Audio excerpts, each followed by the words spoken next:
In a fog-choked Victorian London, Sherlock Holmes and Dr. Watson hunt a mechanical assassin with glowing red eyes, leaving a trail of murdered inventors and cryptic gears marked with a flame. As they uncover a conspiracy led by a shadowy mastermind, the Flame and his deadly sentinel, a machine to control an army of killers, Holmes must outwit the relentless genius Carver and his powerful allies to save the city from a new world order, where every tick of the clock brings danger closer. Chapter 1. The Enigmatic Client. The fog clung to London like a damp, heavy coat, wrapping the city in a gray haze that muffled the clatter of horse hooves and the shouts of street vendors. It was a chilly evening in October 1888, and the gas lamps along Baker Street flickered, casting weak pools of light on the cobblestones. Inside 221B, a fire crackled in the hearth, filling the room with warmth and the faint smell of burning wood. Sherlock Holmes sat in his armchair, his long fingers steepled under his chin, staring into the flames. His sharp gray eyes were distant, lost in thought, as if piecing together a puzzle only he could see. I, Dr. John Watson, sat across from him, scribbling notes in my journal. The day had been quiet, too quiet for Holmes, who thrived on mysteries, like a plant craves sunlight. He hadn't spoken in hours, and I knew that silence meant his mind was restless, hungry for a challenge. I glanced at him, his lean face half lit by the fire, and wondered how long he'd last before pacing the room or reaching for his violin. A sharp knock at the door broke the stillness. Mrs. Hudson, our landlady, poked her head in, her face flushed, from climbing the stairs. "Mr. Holmes, Dr. Watson, there's a gentleman here to see you. He's a bit odd, if I may say. Insists it's urgent." Holmes's eyes snapped to her, suddenly alert. "Odd, you say? In what way?" "Mrs. Hudson?" She fidgeted with her apron.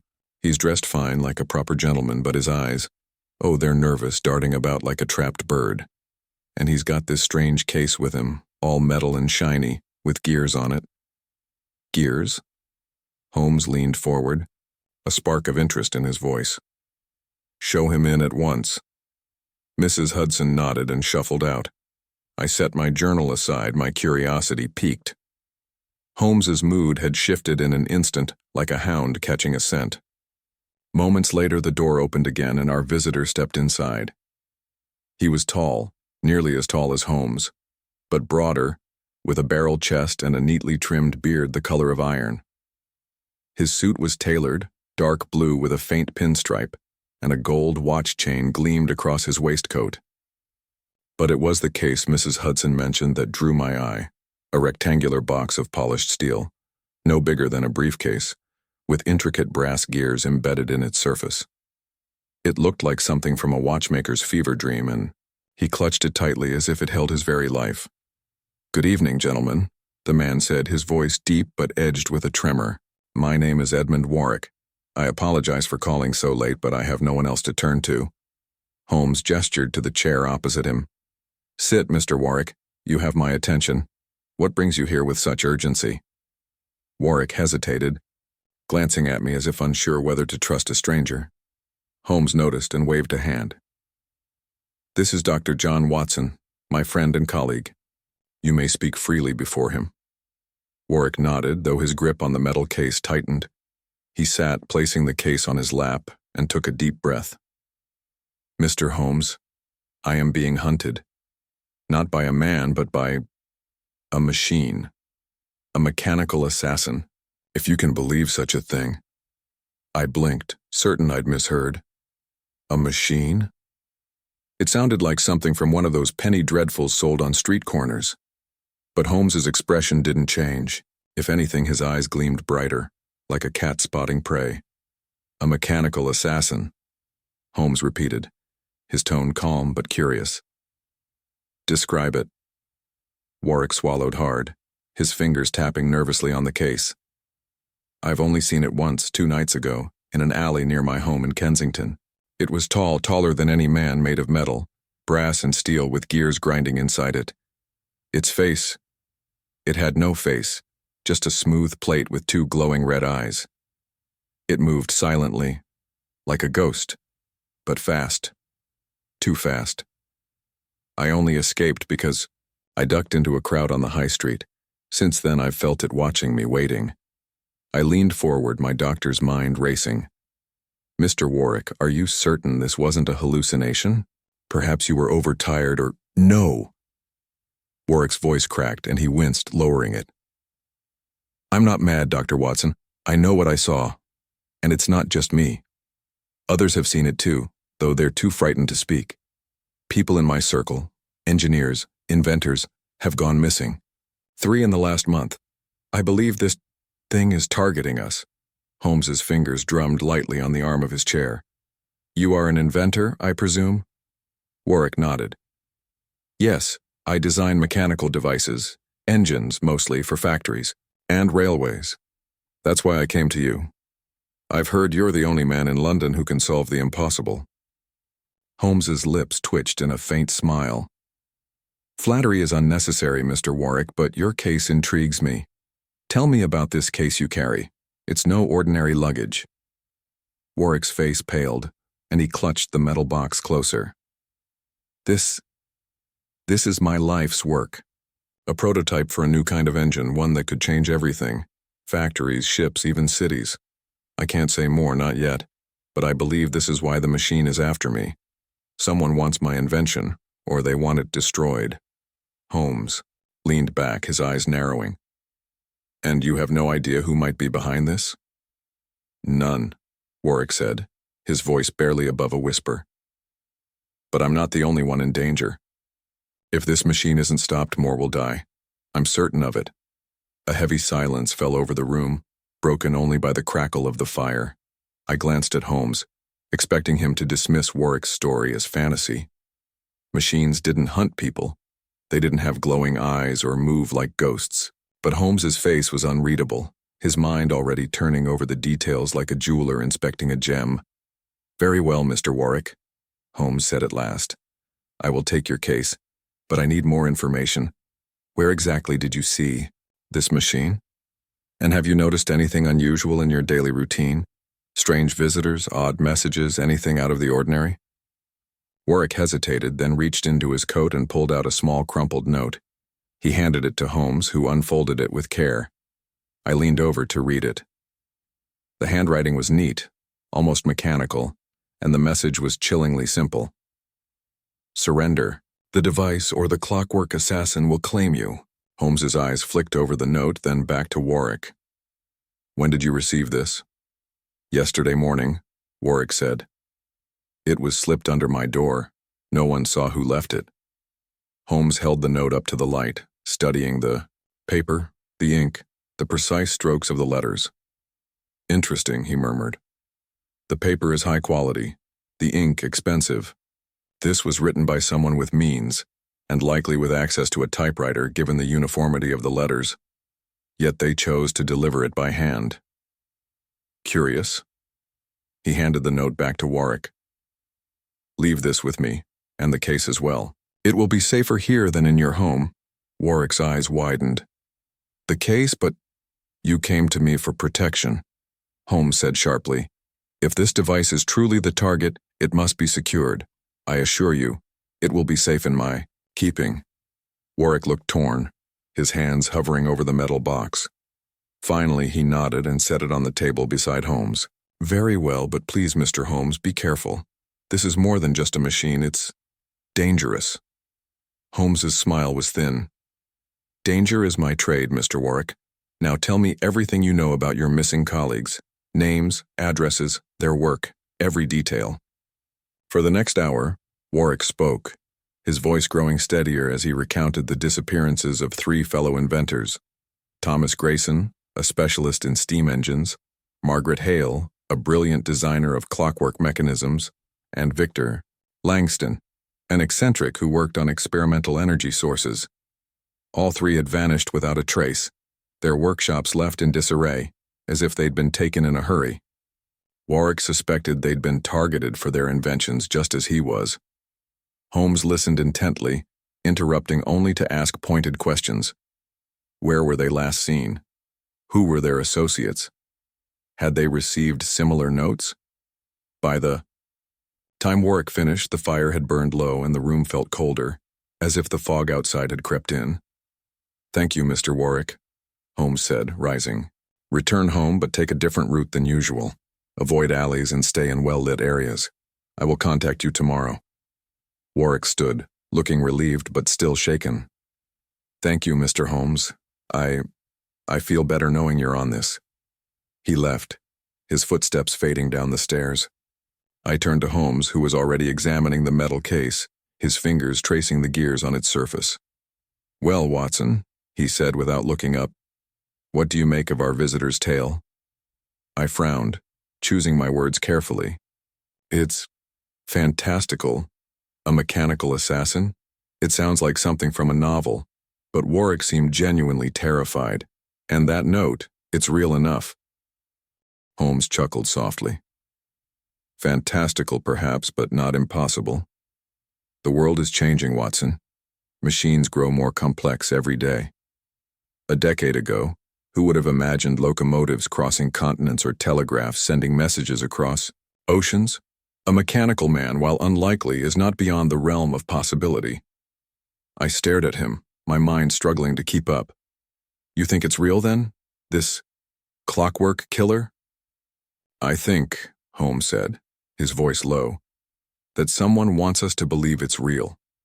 Whether it's a machine or a man in a clever disguise, the truth lies in the details, and I intend to find them." He picked up the metal case and placed it on his desk, then turned to his chemical table, where bottles and vials glinted in the lamplight. "Tomorrow we begin, but tonight, Watson, I suggest you get some rest. We may need all our wits in the days ahead." I nodded, though sleep felt far away. The idea of a machine stalking the streets of London, its red eyes glowing in the fog, sent a chill down my spine. As I climbed the stairs to my room, I couldn't shake the feeling that we were about to step into a game far darker and more dangerous than any we'd faced before. The next morning, Baker Street was bathed in pale sunlight, the fog having lifted, just enough to let the city breathe. Holmes was already up, his dressing gown swapped for a tweed suit, his hair neatly combed. The metal case sat open on his desk, revealing a maze of gears, wires, and polished brass components. It looked like the innards of a giant pocket watch, but far more complex. "Watson, good morning," Holmes said without turning. "I trust you slept well?" "Barely," I admitted, rubbing my eyes. "That case kept me up half the night. What is it?" Holmes's fingers moved deftly over the device, probing its parts with a small tool. Warwick wasn't exaggerating. "This is a remarkable piece of engineering. An engine, yes, but not like any I've seen. It's compact, efficient, and, most intriguingly, appears to use a power source I can't yet identify. Not steam, not electricity, but something else entirely." I peered over his shoulder, baffled by the intricate machinery. Could it really be worth killing for? Holmes's eyes gleamed. "Oh yes, if this is what Warwick claims, it could revolutionize industry, or in the wrong hands become a weapon. That, Watson, is what we must determine." He snapped the case shut and stood. "Come, we have work to do. Our first stop is Kensington, to the alley where Warwick saw his assassin. I want to see the ground for myself." We took a hansom cab through the bustling streets, the city alive with the clatter of hooves and the cries of newsboys. Kensington was a mix of grand houses and narrow back streets, and Warwick's directions led us to a dim alley behind a row of shops. The air smelled of damp stone and coal smoke, and the cobblestones were slick with morning dew. Holmes crouched, his eyes scanning the ground like a hunter tracking game. "Here," he said, pointing to a faint scrape in the dirt. A heavy object passed through, something metallic, judging by the depth and shape. "And look, oil, but not the kind used in carriages. This is finer, like what you'd find in a precision machine." I knelt beside him, squinting at the marks. They were subtle, easy to miss, but Holmes's trained eye caught everything. "You think it's real, then? This machine?" Holmes didn't answer directly. Instead, he stood and paced the alley, his gaze darting from the ground to the walls. Notice the lack of footprints. A man would leave some trace. Mud, scuffs, something. But these marks suggest something else, something heavy, precise, and unnatural. My stomach tightened. Holmes, what are we dealing with? He turned to me, his face grim. A puzzle, Watson. And I intend to solve it before it claims another victim. We spent the next hour combing the alley, finding little else but a single brass gear, no bigger than a shilling, half buried in the dirt. Holmes pocketed it, his expression unreadable. This is no ordinary case, he said as we headed back to the cab. We must visit Warwick's missing colleagues' workshops next. If this machine is targeting inventors, there will be clues in their work. The rest of the day was a whirlwind. We visited Thomas Grayson's workshop first, a cluttered space filled with blueprints and half-built steam engines. The place had been ransacked, drawers yanked open, papers scattered. Holmes moved through it like a bloodhound, noting every detail: a broken window latch, a smear of oil on the floor, a missing notebook. Someone was here, he said, and they were thorough. Margaret Hale's workshop was next, a smaller space filled with delicate clockwork devices, music boxes, automatons, even a tiny mechanical bird that chirped when wound.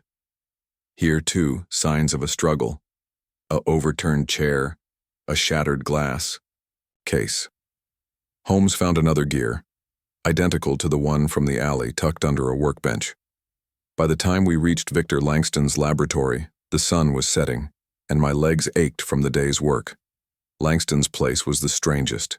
Yet, a cavernous room filled with strange devices, coils of wire, and glass tubes that glowed faintly. Experimental energy, Holmes muttered, examining a machine that hummed softly. This man was ahead of his time. We found no gears here, but a cryptic note scrawled on a chalkboard. The spark is the key. Guard it. Holmes copied it down, his brow furrowed. As we returned to Baker Street, the city now cloaked in evening shadows, I couldn't shake the unease that had settled over me. The gears, the notes, the missing inventors, it all pointed to something bigger, something sinister. Holmes, however, seemed almost exhilarated, his mind alive with the challenge. Back in our rooms, he lit a pipe and paced before the fire.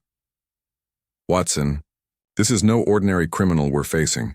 The precision, the technology, it suggests a mind as sharp as my own, but with darker intent. We must move quickly. What's our next step? I asked, sinking into my chair. Holmes stopped pacing and fixed me with a steely gaze. We find the source of these gears. They're our only tangible clue. Tomorrow we visit every watchmaker, machinist, and engineer in London if we must. Someone made these, and someone knows what they're for. I nodded, though the weight of the case pressed on me. A mechanical assassin, gears that didn't belong, inventors vanishing into the fog. It was like a story from another world. But with Holmes leading the way, I knew we'd face it head-on, no matter how strange or dangerous. As I drifted to sleep that night, the image of glowing red eyes haunted me, and I wondered what kind of mind could create such a thing, and what it would take to stop it. Chapter 2. A glimpse of brass and shadow.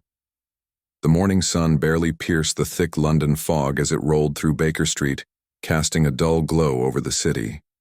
Inside 2I21B, the air was thick with the smell of tobacco and coffee. Sherlock Holmes stood by the window, his silhouette sharp against the gray light, already dressed in a dark overcoat. The metal case from Edmund Warwick sat on his desk, its gears glinting like tiny eyes. I rubbed sleep from my own eyes, my mind still tangled with the strangeness of our new case. A mechanical assassin, a killer made of cogs and steel. Watson, Holmes said without turning, we have no time to waste. The gears we found yesterday are our key. They're not common watch parts. They're custom, precise, and expensive. We need to find their maker. I nodded, pulling on my coat. Where do we start? Oh, London's full of watchmakers and machinists. Holmes turned, his gray eyes sharp. We begin with the best. Horatio Finch, a master clockmaker in Clerkenwell. If anyone knows these gears, it's him. Grab your hat. We took a hansom cab through the city's bustling streets, the clatter of hooves, mixing with the cries of newspaper boys and the rumble of carts. Clerkenwell was a maze of narrow lanes, home to craftsmen who built everything from pocket watches to steam engines. Finch's shop was a small, unassuming place, its sign reading, Finch & Sons, precision timepieces. The window displayed delicate clocks, their hands ticking in perfect rhythm. Inside the shop was a jungle of ticking and whirring. Clocks lined every wall. Grandfather clocks with swinging pendulums, pocket watches in glass cases, even a cuckoo clock that chirped as we entered. A thin man with white hair and spectacles looked up from a workbench, his hands steady as he adjusted a tiny gear. "Mr. Finch?" Holmes asked, stepping forward. "I'm Sherlock Holmes. This is Dr. Watson. We need your expertise." Finch set down his tools, his eyes narrowing. "Holmes, the detective. I've heard of you. What's this about?"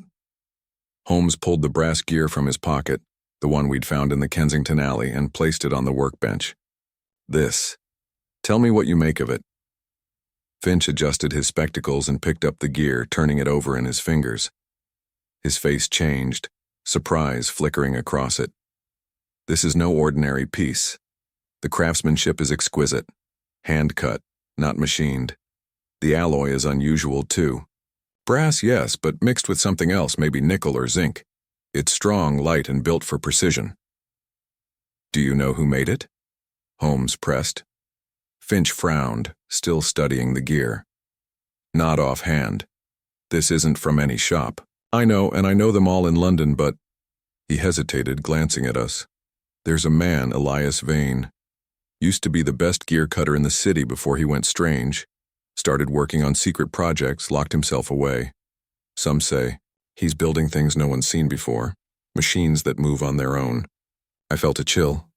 Machines that move on their own? It sounded too close to Warwick's story. "Where can we find him?" I asked. Finch shook his head. "Vane's a ghost now. Has a workshop in Whitechapel, but he doesn't see visitors.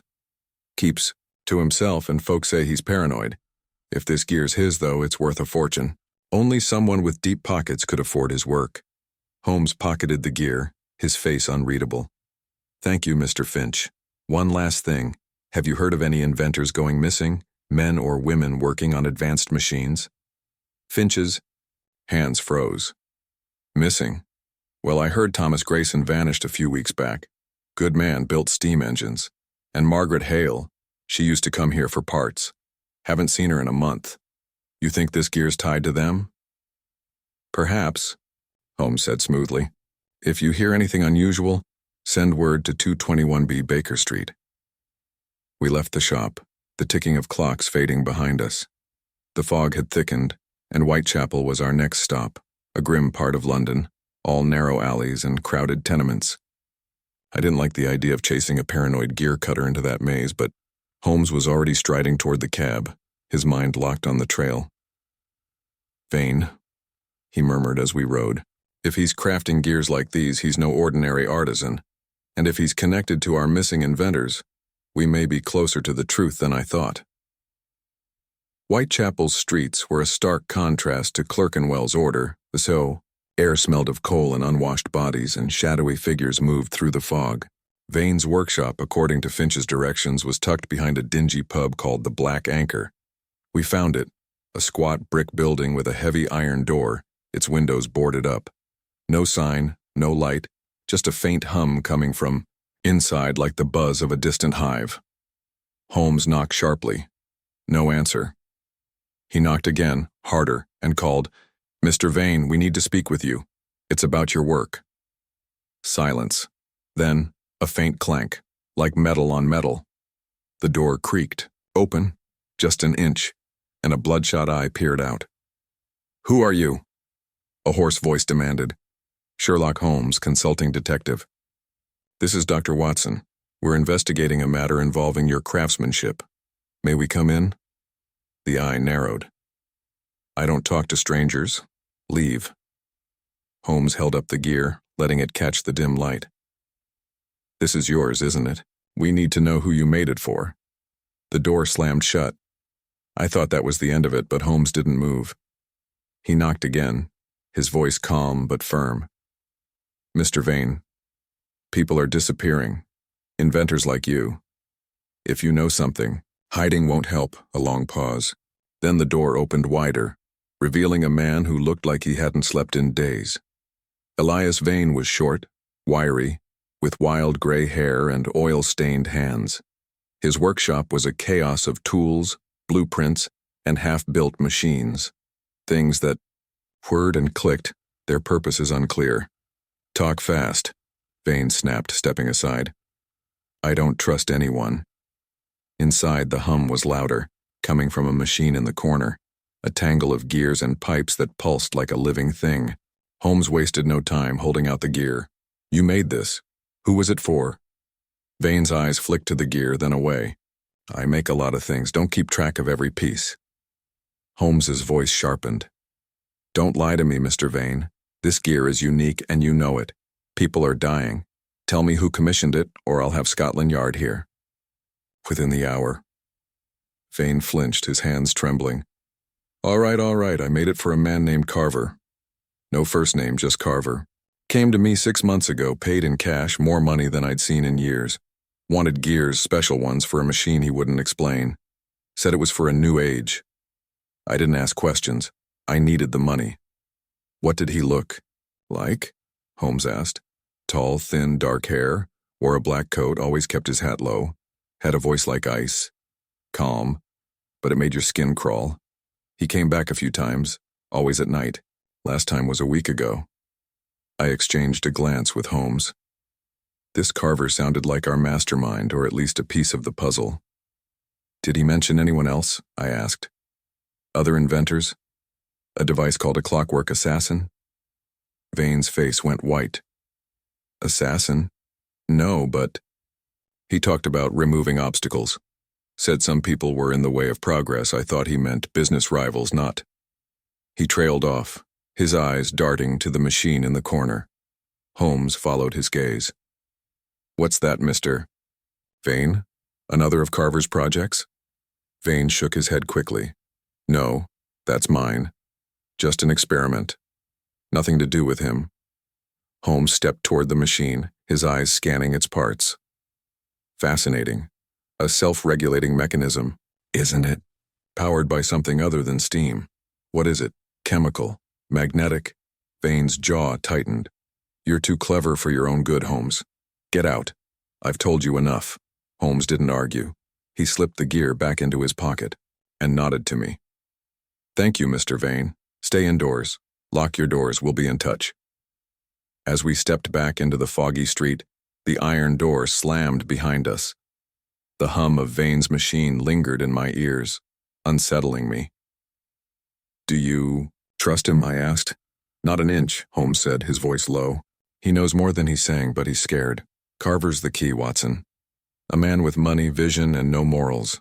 We need to find him." The fog seemed to thicken as we walked, swallowing the streetlights. I felt eyes on us, though. I saw no one. Then from the shadows ahead came a sound, a low metallic grind like gears turning. Holmes froze, his hand on my arm. "Watson," he whispered. "Don't move." I strained my eyes, heart pounding.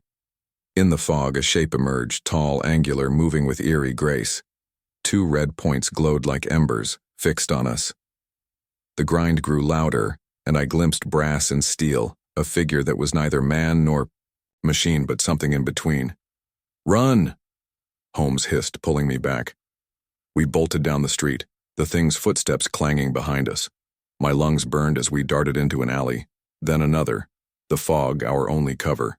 The grinding faded, but those red eyes stayed burned in my mind. We didn't stop until we reached a crowded street, gas lamps casting light on passers-by. Holmes's face was grim, but his eyes blazed with excitement. "You saw it, Watson. It's real." I nodded, my breath ragged. "What now?" "Now," Holmes said, "we hunt a machine, and the man who made it." As we hailed a cab back to Baker Street, I knew this was no ordinary case. The Clockwork Assassin was out there, and we were in its sights. Chapter 3. The First Strike. The gas lamps of Baker Street flickered as our cab rattled to a stop outside 221B. My heart still raced from our encounter in Whitechapel. The image of those glowing red eyes seared into my mind. Sherlock Holmes, however, seemed almost energized, his sharp features lit with a fierce determination as we climbed the stairs to our rooms. The fog outside pressed against the windows, making the warm glow of the fire inside feel like a fragile shield against the night. Holmes tossed his coat over a chair and went straight to his desk where Warwick's metal case sat. "Watson," he said, lighting a lamp, "we've seen the beast. Now we must understand it. Those gears, that movement, it's no mere automaton. It's a weapon designed with purpose." I sank into my armchair, my hands still trembling. "Holmes, that thing, it wasn't human. How do we fight something like that?" He glanced at me, a faint smile on his lips. "With logic, my dear Watson. Machines, no matter how clever, follow rules. We find those rules. We find its weaknesses." He opened the case, revealing its maze of gears and wires. His fingers moved over the components, probing with the precision of a surgeon. "Warwick's engine is the key," he murmured. "This power source, it's unlike anything in common use. If Carver wants it or wants it destroyed, we need to know why." A sharp knock at the door interrupted us. Mrs. Hudson entered, her face pale.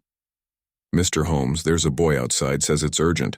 He's from Whitechapel, looks scared half to death."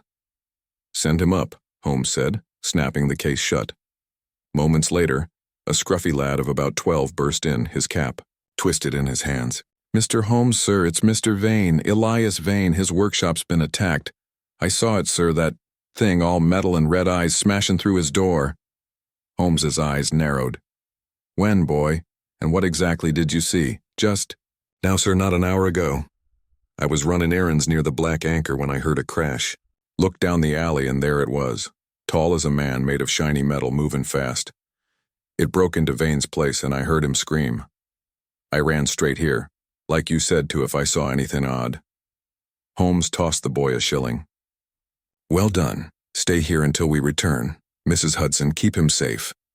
I grabbed my revolver from the drawer, my pulse quickening. "Holmes, if that thing's after Vane, we may be too late." "Then we move quickly," he said, already halfway out the door. We hailed a cab and raced back to Whitechapel, the streets now darker, the fog thicker. The Black Anchor loomed ahead, its windows glowing with drunken laughter, but the alley beside it was silent, save for a faint metallic clank. My grip tightened on my revolver as we approached Vane's workshop. The iron door hung off its hinges, splintered like matchsticks. Holmes drew his own pistol, motioning for me to stay close. We stepped inside, the air heavy with the smell of oil and smoke. The workshop was a wreck, tools scattered, blueprints torn, the strange humming machine in the corner now silent, its pipes bent and leaking. In the center of the room lay Elias, Vane crumpled on the floor, his eyes wide with terror, a deep gash across his chest. I knelt beside him, checking for a pulse. "He's alive, Holmes, but barely. We need to get him to a hospital." Holmes scanned the room, his gaze darting over every detail. "No time. He won't last that long. Watson, do what you can." I tore off my coat, pressing it against Vane's wound to stem the bleeding. His breath was shallow, his face ashen. "Vane, can you hear me? Who did this?" His eyes fluttered, focusing on me with effort. "Carver. Sent it. The machine. It's his. Once. The spark." His voice faded, his hand clutching at the air. Holmes crouched beside us, his voice urgent. "The spark, Vane? What is it? Where is it?" Vane's lips moved, but no sound came. His hand fell limp and his eyes went blank. I checked his pulse again. Nothing. "He's gone," I said, my stomach twisting. Holmes stood, his face a mask of cold focus. Damn it. We were too late. He moved to the wrecked machine, examining the damage. This was no random attack. The assassin came for something specific. Look, parts are missing. A small component, likely the spark Vane mentioned. I stood, wiping blood from my hands. Holmes, this is madness. That thing, it's killing with purpose. How do we stop it?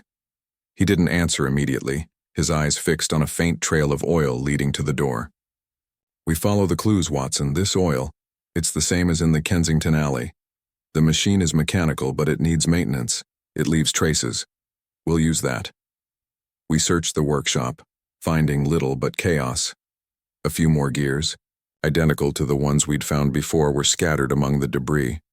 Holmes pocketed them, his mind clearly racing. Carver's moving fast, he said. He's tying up loose ends. Vane knew too much, and now he's dead. Warwick, maybe next. As we stepped back into the alley, a distant clank echoed through the fog. I froze, my hand on my revolver. Holmes, it's still here. He nodded, his pistol ready. Stay sharp. It may be watching. We moved cautiously, following the oil trail down the alley. It led to a sewer grate, the bars bent as if something heavy had forced its way through. Holmes knelt, peering into the darkness below. Clever, he muttered. It's using the sewers to move unseen. London's underbelly is its domain. I shuddered at the thought of that thing stalking beneath the city, its red eyes glowing in the dark. What now? We can't go down. There tonight? No, Holmes agreed, standing. But we know its path. Tomorrow, we track it. For now, we return to Baker Street and warn Warwick. He needs to go into hiding. The cab ride back was tense, the fog seeming to press closer, as if hiding the assassin in its folds. At 221B, Holmes sent a telegram to Warwick, urging him to leave his home and stay somewhere safe until we contacted him. Then he sat by the fire, lighting his pipe, his eyes distant. Watson, he said at last, this case is unlike any we've faced. The assassin is a marvel of engineering, but it's controlled by a human mind. Carver's the key, and I suspect he's no ordinary criminal. He's building something bigger than we know. I nodded, my mind heavy with Vane's death. What's the spark Vane mentioned? Another engine like Warwick's? Possibly, Holmes said, exhaling a cloud of smoke. Or something more dangerous. Vane's machine was no toy. It was advanced, perhaps a prototype for the assassin itself. If Carver's collecting these sparks, he's assembling something catastrophic. Sleep was impossible that night. I lay awake, listening to the creak of the house, half expecting to hear the grind of gears outside. Holmes stayed up, poring over maps of London sewers and sketching the gears we'd found. By morning, he was ready with a plan. We'll start with the sewers near Whitechapel, he said over breakfast. The oil trail is our guide. But first we check on Warwick. If he's still alive, he's our best lead to Carver. We set out for Kensington, the city waking under a gray sky. Warwick's home was a modest townhouse, its curtains drawn. We knocked, but no answer came. Holmes tried the door, locked. He glanced at me, then pulled a small tool from his pocket and picked the lock with ease. Inside, the house was silent, the air thick with the smell of oil and metal. My heart sank as we found Warwick in his study, slumped over his desk, a dagger in his back. A note lay beside him in the same mechanical handwriting as before. The spark belongs to me. See. Holmes cursed under his breath, a rare show of frustration. We're one step behind, Watson, but not for long. He examined the room, noting the open window, the faint oil smear on the sill.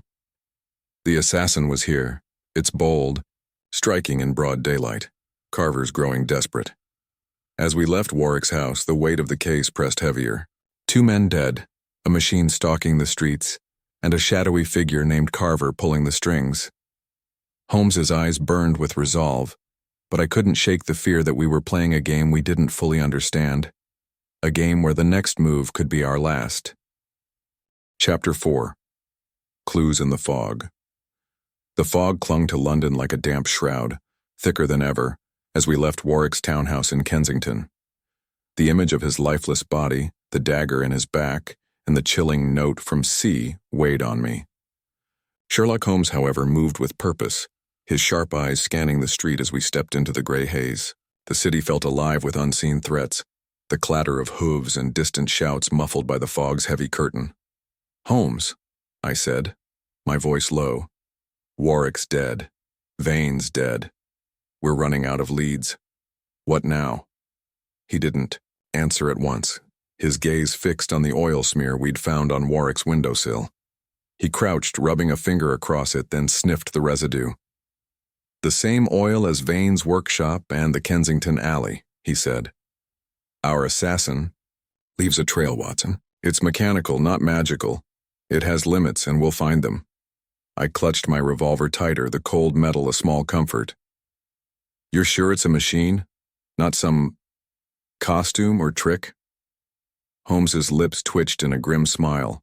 No costume moves with that precision nor leaves such marks, but it's controlled by a human mind, Carver's. He's the puppet master, and we must cut his strings. We returned to the street, where the fog swallowed the gas lamp's glow. Holmes led us to the alley behind Warwick's house, his steps quick and silent. The oil trail was faint, glistening on the cobblestones, leading toward a narrow lane that twisted into the heart of Kensington. It's moving above ground now, Holmes said, pointing to a fresh scrape on a wall, the metal glinting faintly. Bold but careless. It's in a hurry. The trail ended at a manhole cover, its edges bent as if forced open. Holmes knelt, peering into the dark below. The sewers again, he muttered. It's using the city's underbelly to strike and vanish. Clever, but not invisible. I shivered. The thought of that thing, its red eyes glowing, its gears grinding, lurking below us, sending a chill down my spine. We can't go down there now, Holmes. It's too dangerous. Not yet, he agreed, standing. But we need answers. Carver's targeting inventors, stealing their work. Vane's spark, Warwick's engine. We need to know what connects them. He pulled a small notebook from his coat, flipping to a page where he'd sketched the gears we'd found. These are our only physical clues aside from the oil.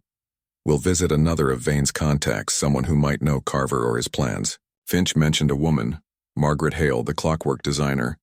Her workshop's in Soho. If she's still alive, she may hold the next piece of the puzzle. We hailed a cab, the ride to Soho tense and silent. The fog seemed to follow us, curling, around the cab like ghostly fingers. Soho was alive with noise. Street musicians, hawkers, the clink of glasses from pubs. But it felt hollow, as if the city itself was holding its breath. Hale's workshop was a small, cluttered space above. A tailor's shop, its windows dark. The door was locked, but Holmes picked it with ease, his lockpick moving like an extension of his hand. Inside, the air smelled of polished wood and oil, and delicate clockwork devices lined the shelves. Tiny dancers, mechanical birds, even a miniature carousel that spun with a soft whir. But the workshop was eerily quiet, the kind of quiet that follows chaos. Holmes moved like a bloodhound, his eyes darting over every surface. She's not here, he said, pointing to an overturned chair and a broken glass on the floor. But she was recently. Look, fresh ink on this blotter, not yet dry. She left in a hurry. I scanned the room, my heart sinking. Another victim? Perhaps, Holmes said, crouching by a workbench. He picked up a small brass gear, identical to the others. Or she's smarter than the others and fled before the assassin came. He moved to a desk, rifling through papers. Most were sketches of clockwork mechanisms, but one caught his eye, a letter half-finished in a neat feminine hand. He read it aloud. My dear Victor, I fear we've gone too far. The spark is unstable, and Carver knows. He's watching us. If you get this, destroy your work and run. M.H. Victor, I said. Victor Langston, the energy inventor? Holmes nodded, folding the letter into his pocket. It's no coincidence. Hale, Vane, Warwick, Langston. They're linked, working on something Carver wants. This spark is the heart of it. A faint creak came from the stairs outside. Holmes's hand shot to his pistol and I gripped my revolver, my pulse racing. The creak came again, closer, followed by a low metallic grind, the same sound we'd heard in Whitechapel. Holmes motioned for silence, pointing to a corner where a heavy curtain hung. We slipped behind it, the fabric barely concealing us. The door creaked open, and through a gap in the curtain I saw it, the Clockwork Assassin. Taller than any man, its body was a nightmare of brass and steel, joints clicking as it moved. Its face was a blank metal plate, but those red eyes glowed, scanning the room with eerie precision. It moved to the workbench, its claw-like hand sifting through papers, gears clattering softly inside it. My breath caught, and Holmes's hand tightened on my arm, urging me to stay still. The thing paused, its head turning toward our hiding spot. I was sure it could hear my heartbeat. Then with a sudden jerk it turned and left, its footsteps fading down the stairs. Holmes exhaled, stepping out. "It's searching for Hales. Work," he said. "She's alive, Watson, or it wouldn't still be hunting." I wiped sweat from my brow. "How do we find her before it does?" Holmes picked up a small notebook from the desk, flipping through it. "This has addresses, suppliers, colleagues. One's circled, a boarding house in Bethnal Green. It's a start." We left the workshop, the fog thicker now, the streets nearly deserted. Bethnal Green was a rougher part of London, its tenements looming like ghosts in the mist. The boarding house was a sagging building with peeling paint, its landlady a stout woman with suspicious eyes. "Margaret Hale," she said when Holmes asked. "Aye, she was here, but she left this morning. Looked scared, packed a small bag and ran, didn't say where." Holmes pressed a coin into her hand. "Anything else? Did she have visitors? Leave anything behind?" The woman pocketed the coin. "No visitors, but she dropped this in the hall." She handed him a small key, brass and intricately carved. Holmes turned it over, his eyes gleaming. "A safe deposit key," he said. "Likely for a bank vault. She's hiding something, perhaps this spark." We left, the key our only lead. Holmes was silent as we walked, his mind clearly racing. "Watson," he said at last, "Hale's alive, but she's running. Carver's assassin is closing in, and we're caught in the middle.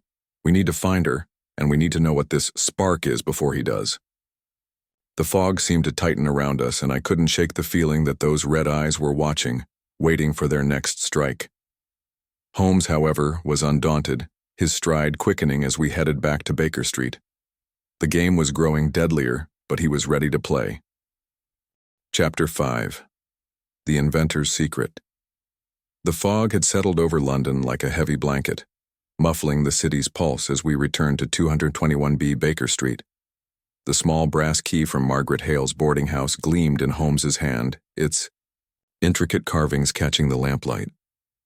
My mind churned with the memory of the Clockwork Assassin's red eyes, its silent menace in Hale's workshop. 2 men were dead, Vane and Warwick, and now Hale was on the run, the only surviving link to this mysterious spark that seemed to drive the killings. Holmes tossed his coat aside and sat at his desk, examining the key under a magnifying glass. "This is no ordinary key, Watson," he said, his voice low but sharp with focus.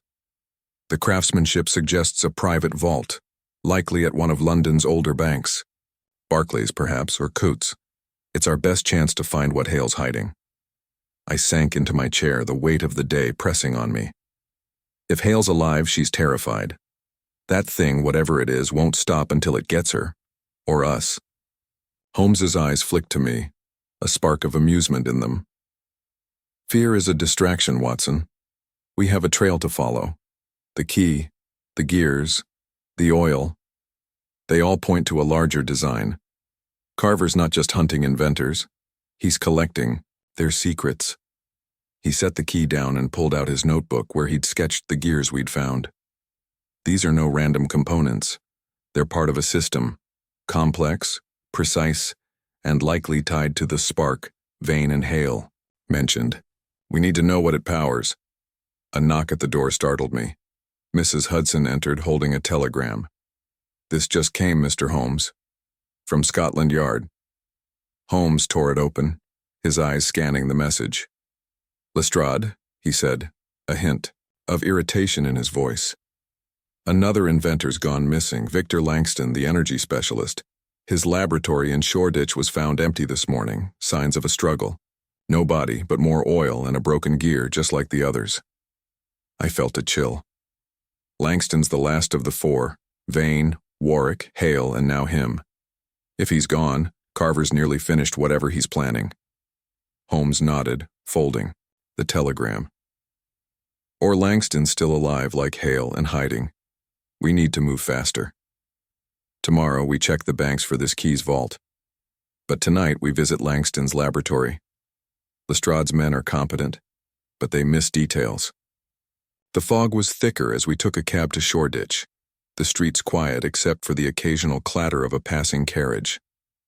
Langston's laboratory was a large, converted warehouse, its windows boarded up, the air around it heavy with the smell of chemicals and metal.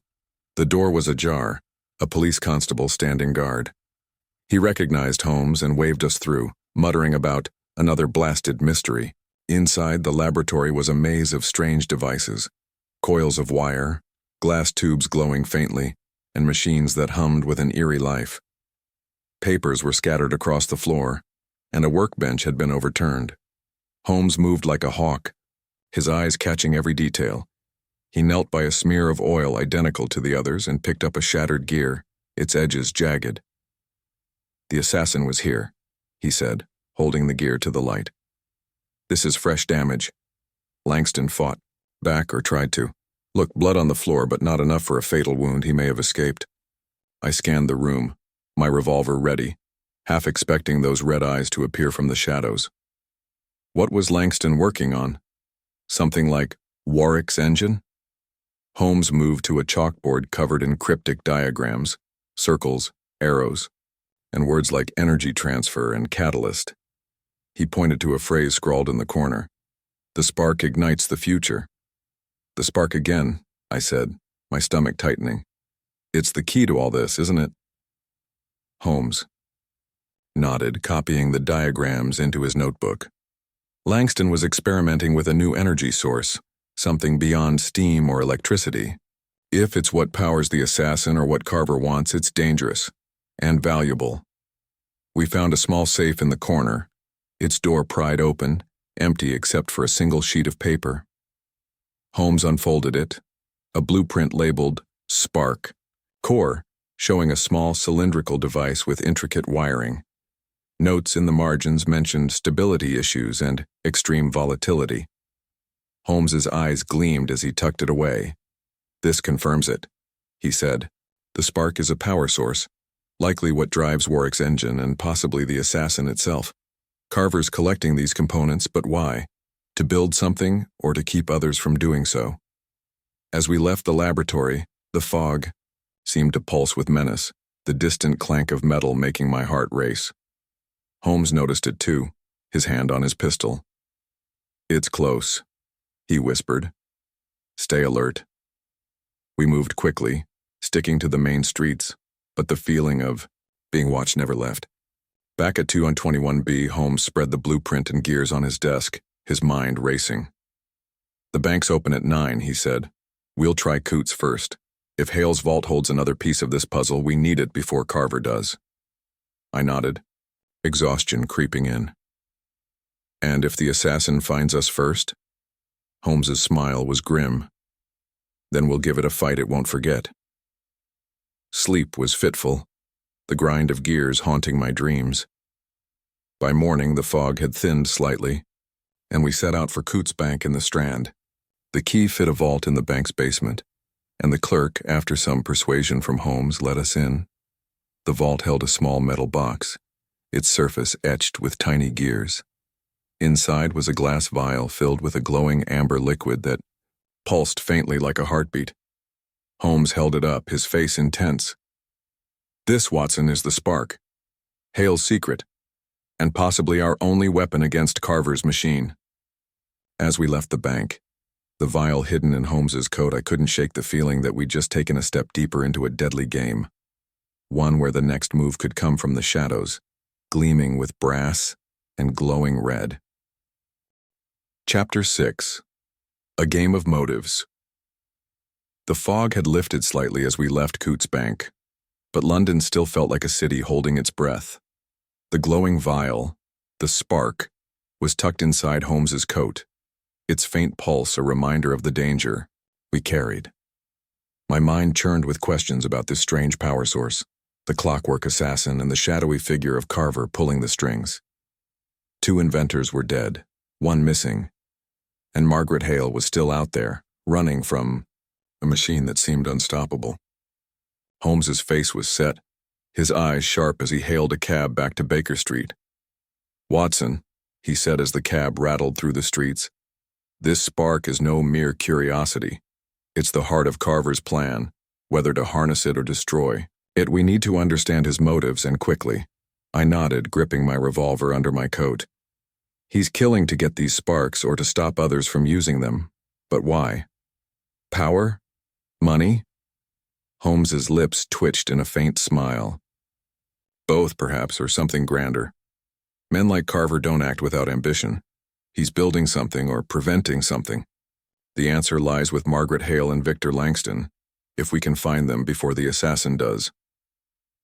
Back at 221B, the fire crackled, casting shadows on the walls.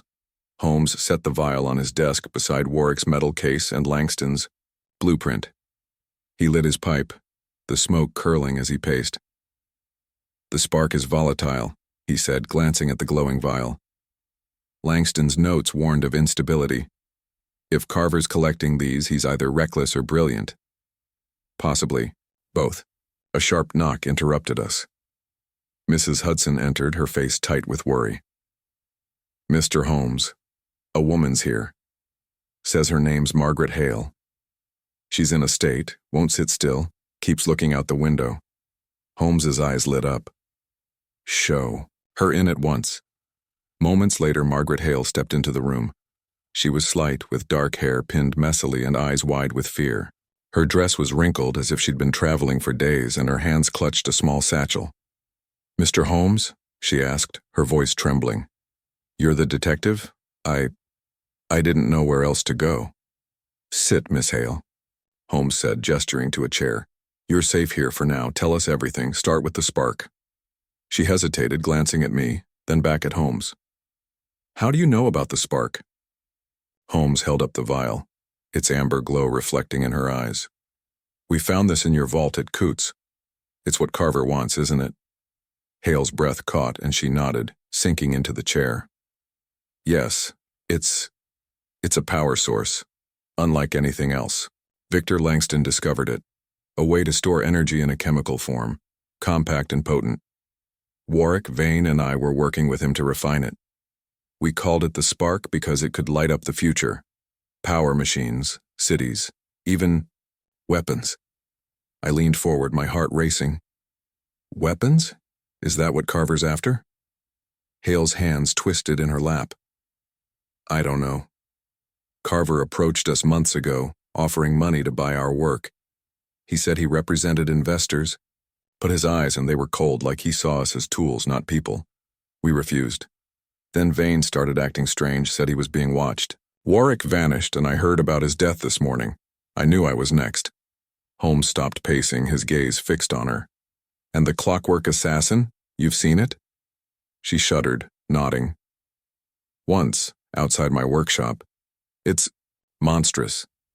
Metal and gears, moving like a man but not human. Its eyes glow red and it's fast. Too fast. I ran, hid in boarding houses, kept moving. I only came here because I heard you were helping Warwick." Holmes pulled the gears from his pocket, setting them on the table. "These are from the assassin or machines like it. Vane made them for Carver. What can you tell us about its design?" Hale's eyes widened as she picked up a gear, turning it over. "This is Vane's work, no question. He was brilliant, but reckless. Took Carver's money without asking what it was for. The assassin. It's a masterpiece of engineering, but it needs the spark to run.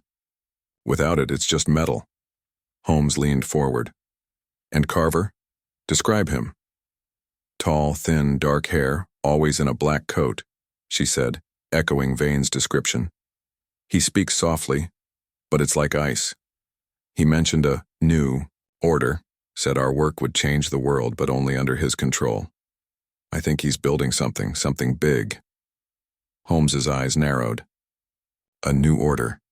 Ambitious. Miss Hale, where is Victor Langston?" His laboratory was attacked, but he may still be alive. Hale shook her head, tears welling. I don't know. He sent me a letter last week warning me to hide. Said he was close to stabilizing the spark, but Carver was after him. He mentioned a safe house in Limehouse, but I haven't heard from him since. Limehouse, Holmes repeated, making a note. We'll start there. Miss Hale, you'll stay here under Mrs. Hudson's care. Do not leave this house, she nodded, her face pale but resolute. Thank you, Mr. Holmes, but please be careful. That machine on it doesn't stop. After Hale was settled in a spare room, Holmes turned to me, his expression grim. Carver's motives are clearer now. He wants the spark to power his vision, whatever it is. A weapon, a machine, or something worse. We need to find Langston before the assassin does. The next morning, we set out for Limehouse, a grim district by the docks where the air smelled of tar and fish. The fog was thinner here, but the narrow streets felt oppressive, lined with warehouses and dingy pubs. Langston's safe house, according to Hale's vague directions, was a small flat above a chandlery. We found it easily, but the door was ajar, the lock broken. Inside, the flat was a mess, furniture overturned, papers strewn about.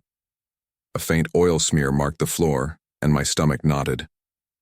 It's been here, I said, gripping my revolver. Holmes nodded, his eyes scanning the room. He found a hidden panel in the wall revealing a small notebook filled with Langston's scrawl. It detailed the spark's creation, a mix of rare chemicals and a unique catalyst, capable of generating immense power in a small package. One line stood out. The spark could power a city, or destroy one. Holmes tucked the notebook away. This is what Carver wants, a power source that could shift the balance of the world. But why kill for it?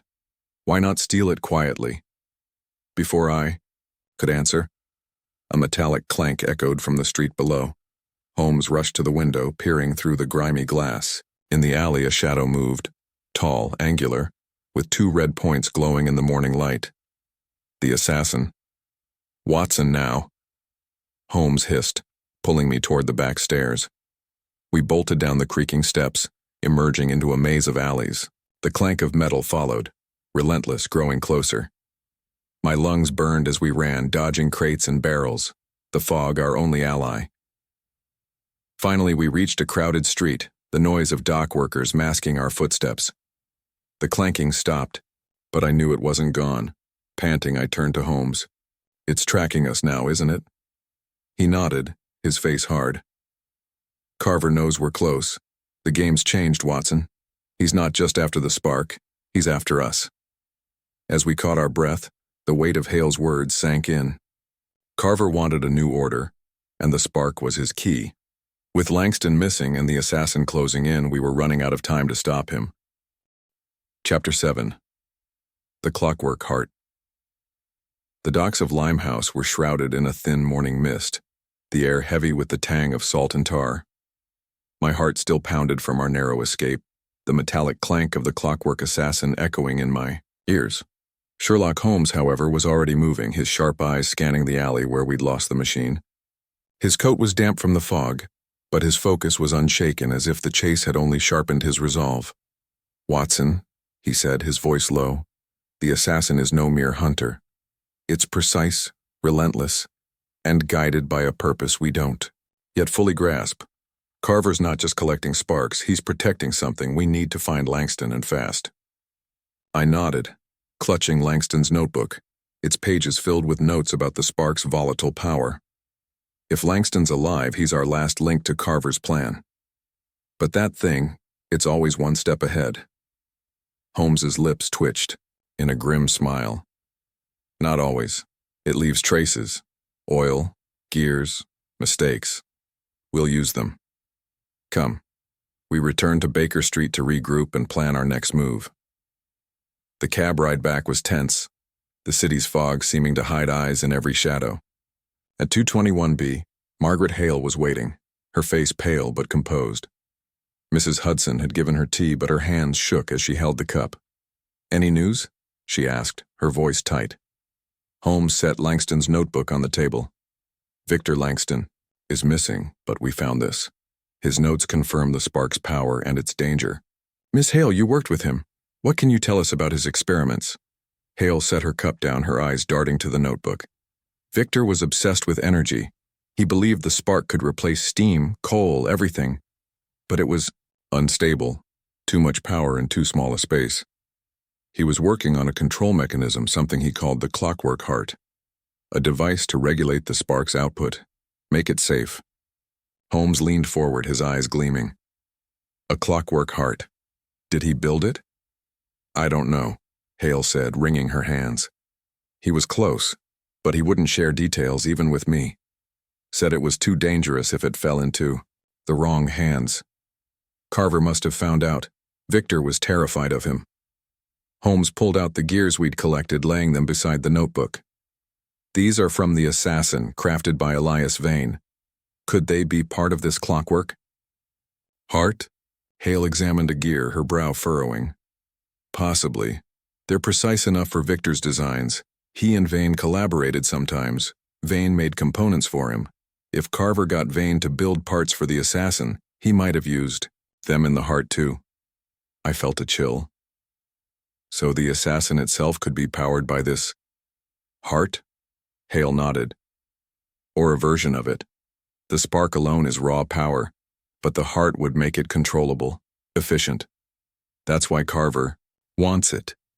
With the spark and the heart, he could power anything, an army of machines, a factory, or worse. Holmes paced, his pipe unlit in his hand. Carver's not just a collector. He's assembling a system, the spark for power, the heart for control. Langston's the last piece. We need to find his safe house or wherever he's hiding. Stopped, pulling a map of London from a shelf and spreading it on the table. Limehouse was a dead end, but Langston's notebook mentioned a secondary lab, somewhere near the Thames. "Miss Hale, did he ever speak of another workspace?" Hale frowned, thinking. "Once he mentioned a place by the river. Wapping, I think. An old warehouse he used for dangerous experiments. He didn't trust anyone with the location, but it was near the docks, hidden." "Wapping," Holmes said, circling the area on the map. "A perfect place to hide. Crowded, chaotic, and close to the sewers the Assassin uses. We go tonight." I hesitated, the memory of those red eyes flashing in my mind. "Holmes, that thing's out there. If we go to Wapping, we're walking into its territory." He met my gaze, his expression steely. "Then we go armed, Watson, and we go prepared." As evening fell, we armed ourselves. My revolver, Holmes's pistol, and a small knife I tucked in my boot. Hale insisted on staying at 2 on 21B, promising to lock the doors and keep the curtains drawn. Mrs. Hudson, though nervous, agreed to watch over her. Wapping's docks were a labyrinth of warehouses and cranes, the Thames lapping at the wharves under a moonless sky. The fog was lighter here, but the air was thick with the smell of fish and oil. Holmes led the way, following vague clues from Langston's notebook, a mention of a red door and a rusted anchor near the river. We found the warehouse after an hour of searching, its red door faded but unmistakable, a rusted anchor, leaning against the wall. The door was locked, but Holmes's lockpick made quick work of it. Inside, the air was cold, the space filled with crates and strange machines, coils, tubes, and glass jars that glowed faintly, like the spark we'd found. Holmes moved silently, his eyes scanning for clues. "Langston was here," he whispered, pointing to fresh footprints in the dust. "And recently." A faint hum broke the silence, low and rhythmic like a heartbeat. I froze, my hand on my revolver. "Holmes." He held up a hand, listening.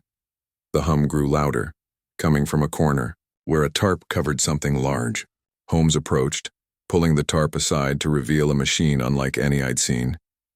A complex web of gears, pipes, and wires, centered around a glowing core that pulsed like the vial in Holmes's coat. The Clockwork Heart. "It's beautiful," Holmes murmured, his fingers tracing the gears. "Langston's masterpiece. This regulates the spark's power, makes it stable." Before I could respond, a loud clank echoed from the warehouse's far end. Red light pierced the darkness, and the assassin stepped into view, its brass body gleaming, its eyes glowing like twin fires. It moved with terrifying grace, its claw-like hands flexing. "Watson, back!" Holmes shouted, drawing his pistol. Fired first, the bullet striking the assassin's chest with a metallic clang, but it didn't slow. Holmes grabbed the clockwork heart, yanking it from its housing, and we ran for the door. The assassin's footsteps thundered behind us, gears grinding like a storm. We burst into the night, dodging through the dock's maze. The assassin was fast, but the narrow alley slowed it, its bulk scraping against walls. We reached a crowded wharf, blending into a group of dock workers unloading a ship. The clanking faded, but I knew it was still out there hunting. Panting, Holmes clutched the heart, its glow dim now. "This is what Carver wants," he said. "With the spark and the heart, he could control an army of those things." I wiped sweat from my brow. "What now? We can't keep running." Holmes's eyes burned with determination. "We don't run, Watson. We fight. Langston's still out there, and he knows Carver's plan. We find him, and we end this." As we slipped back into the fog, the heart heavy in Holmes's hands, I felt the game shifting. Carver was close, his assassin closer, and we were running out of moves. Chapter 8. Shadows in Baker Street. The fog hung low over Baker Street as our cab clattered to a stop outside 2I-21B, the glow of gas lamps barely cutting through the gloom. My hands still shook from our escape in Wapping, the clockwork heart now, hidden in Holmes's coat alongside the glowing spark vial. The assassin's red eyes haunted me, its relentless pursuit a reminder that we were no longer just hunters. We were prey.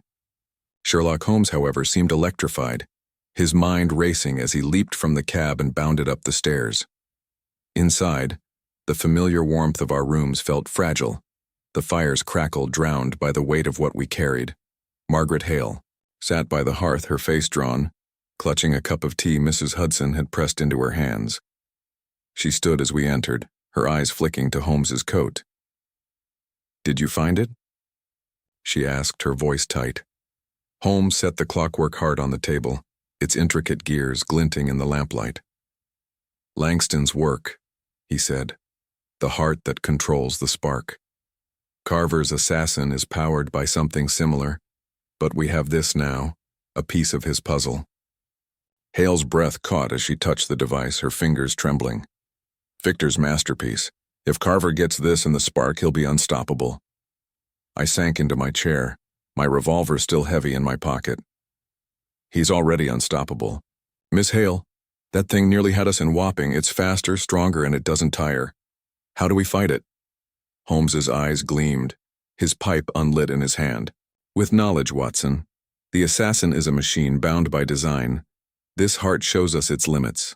Precision gears, a power core, a need for maintenance. We disrupt one, we stop it." He turned to Hale. "Miss Hale, you said Langston was close to stabilizing the spark. Did he ever mention a weakness in the heart's design? Something we could exploit?" She frowned, thinking. "He was worried about overheating. The spark generates immense energy and the heart regulates it, but if it runs too long, the gears seize.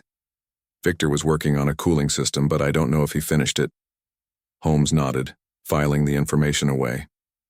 "A weakness. Then we'll use it. But first we must find Langston. He's alive, or the assassin wouldn't still be searching his safe house." A sharp creak from the street below made us freeze. Holmes moved to the window, peering through a gap in the curtains. The fog swirled, but a faint metallic glint caught the lamplight, a shadow moving too smoothly, too deliberately. "It's here," he whispered, drawing his pistol. Hale gasped, backing toward the wall. I grabbed my revolver, my heart pounding. "How did it find us?" Holmes's face was grim. "Carver's cleverer than I thought. It's tracking the spark or the heart. Perhaps both." He turned to Hale. "Get to the back room, lock the door, and stay quiet. Watson, with me." We crept downstairs, the house silent except for the creak of floorboards.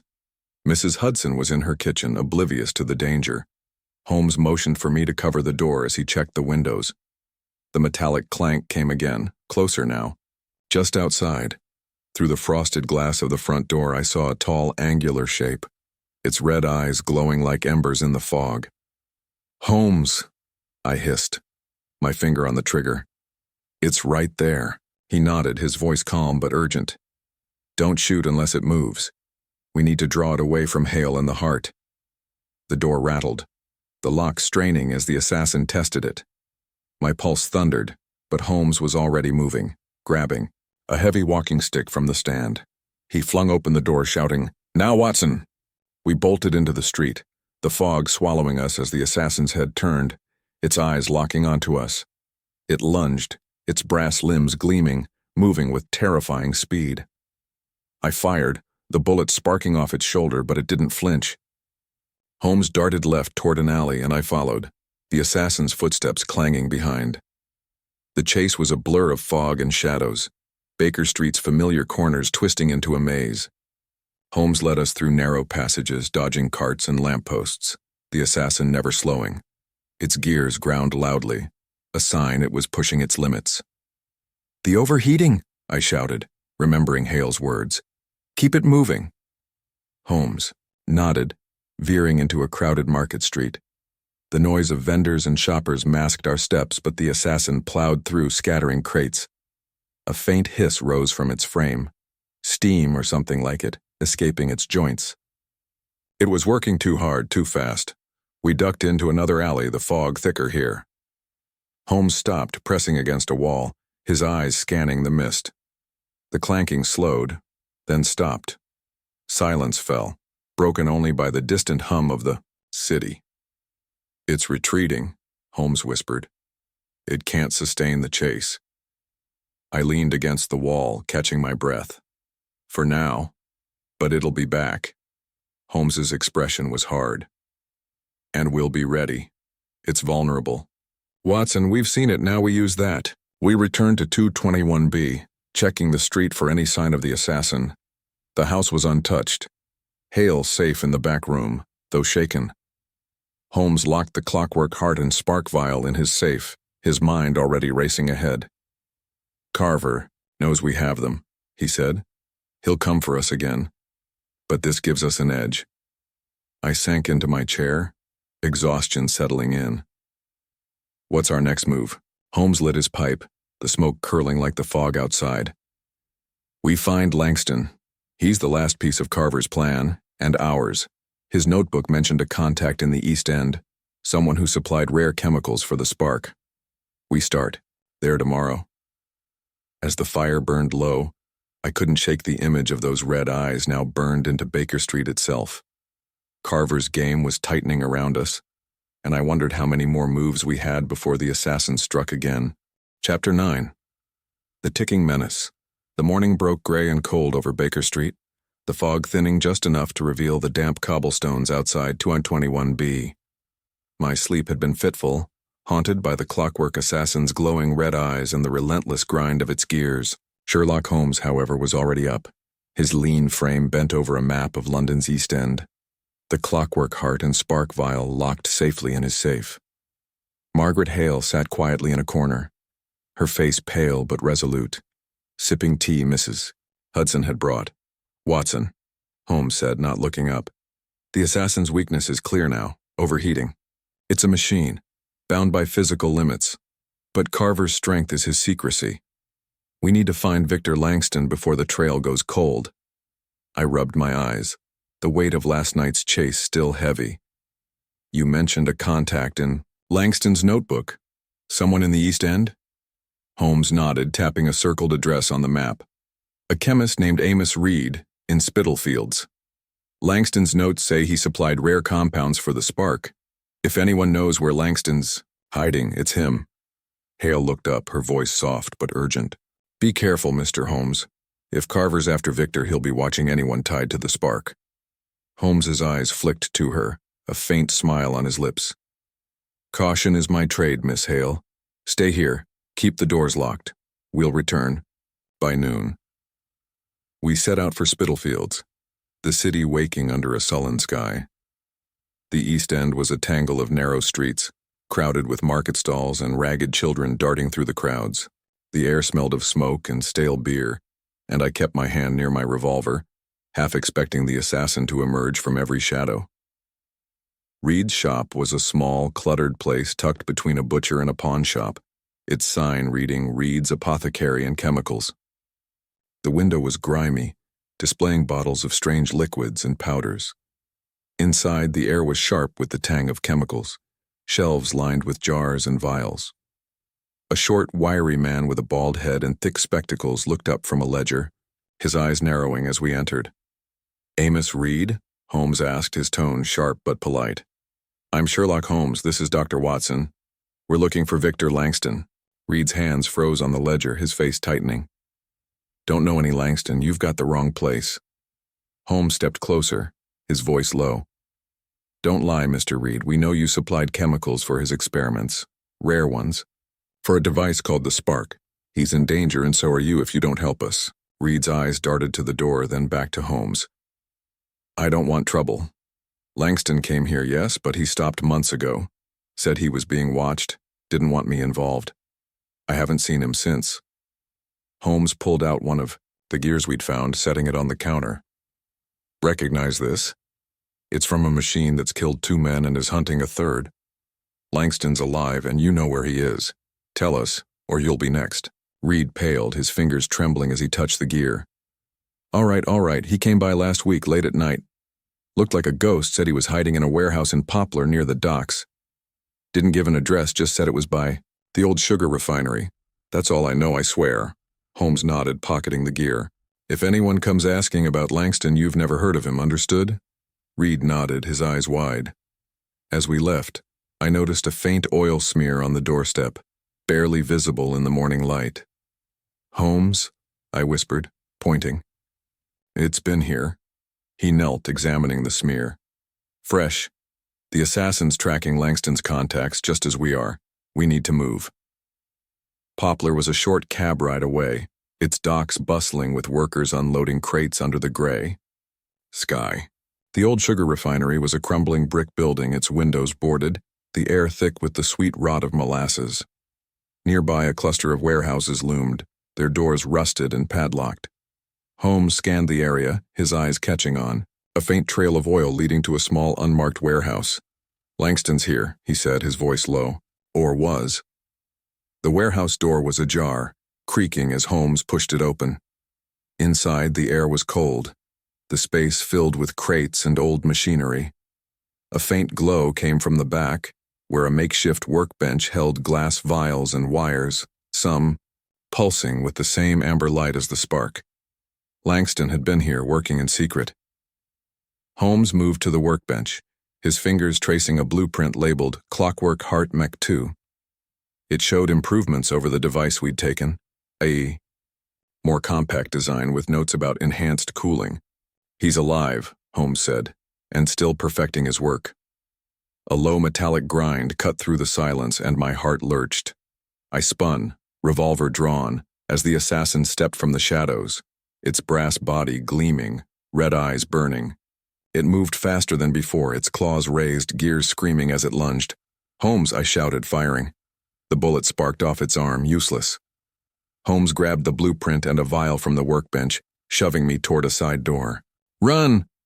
We bolted into the docks, the assassin close behind, its footsteps shaking the ground. The workers scattered, shouting as we wove through crates and barrels. The grind of its gears grew louder, mixed with a hiss of steam, hails, warning about overheating echoing in my mind. Holmes veered toward a narrow pier, the Thames dark and sluggish below. "Keep it moving," he yelled, dodging a swipe from the assassin's claw. I fired again, aiming for its joints, hoping to slow it. A faint groan came from its frame, steam pouring from its seams.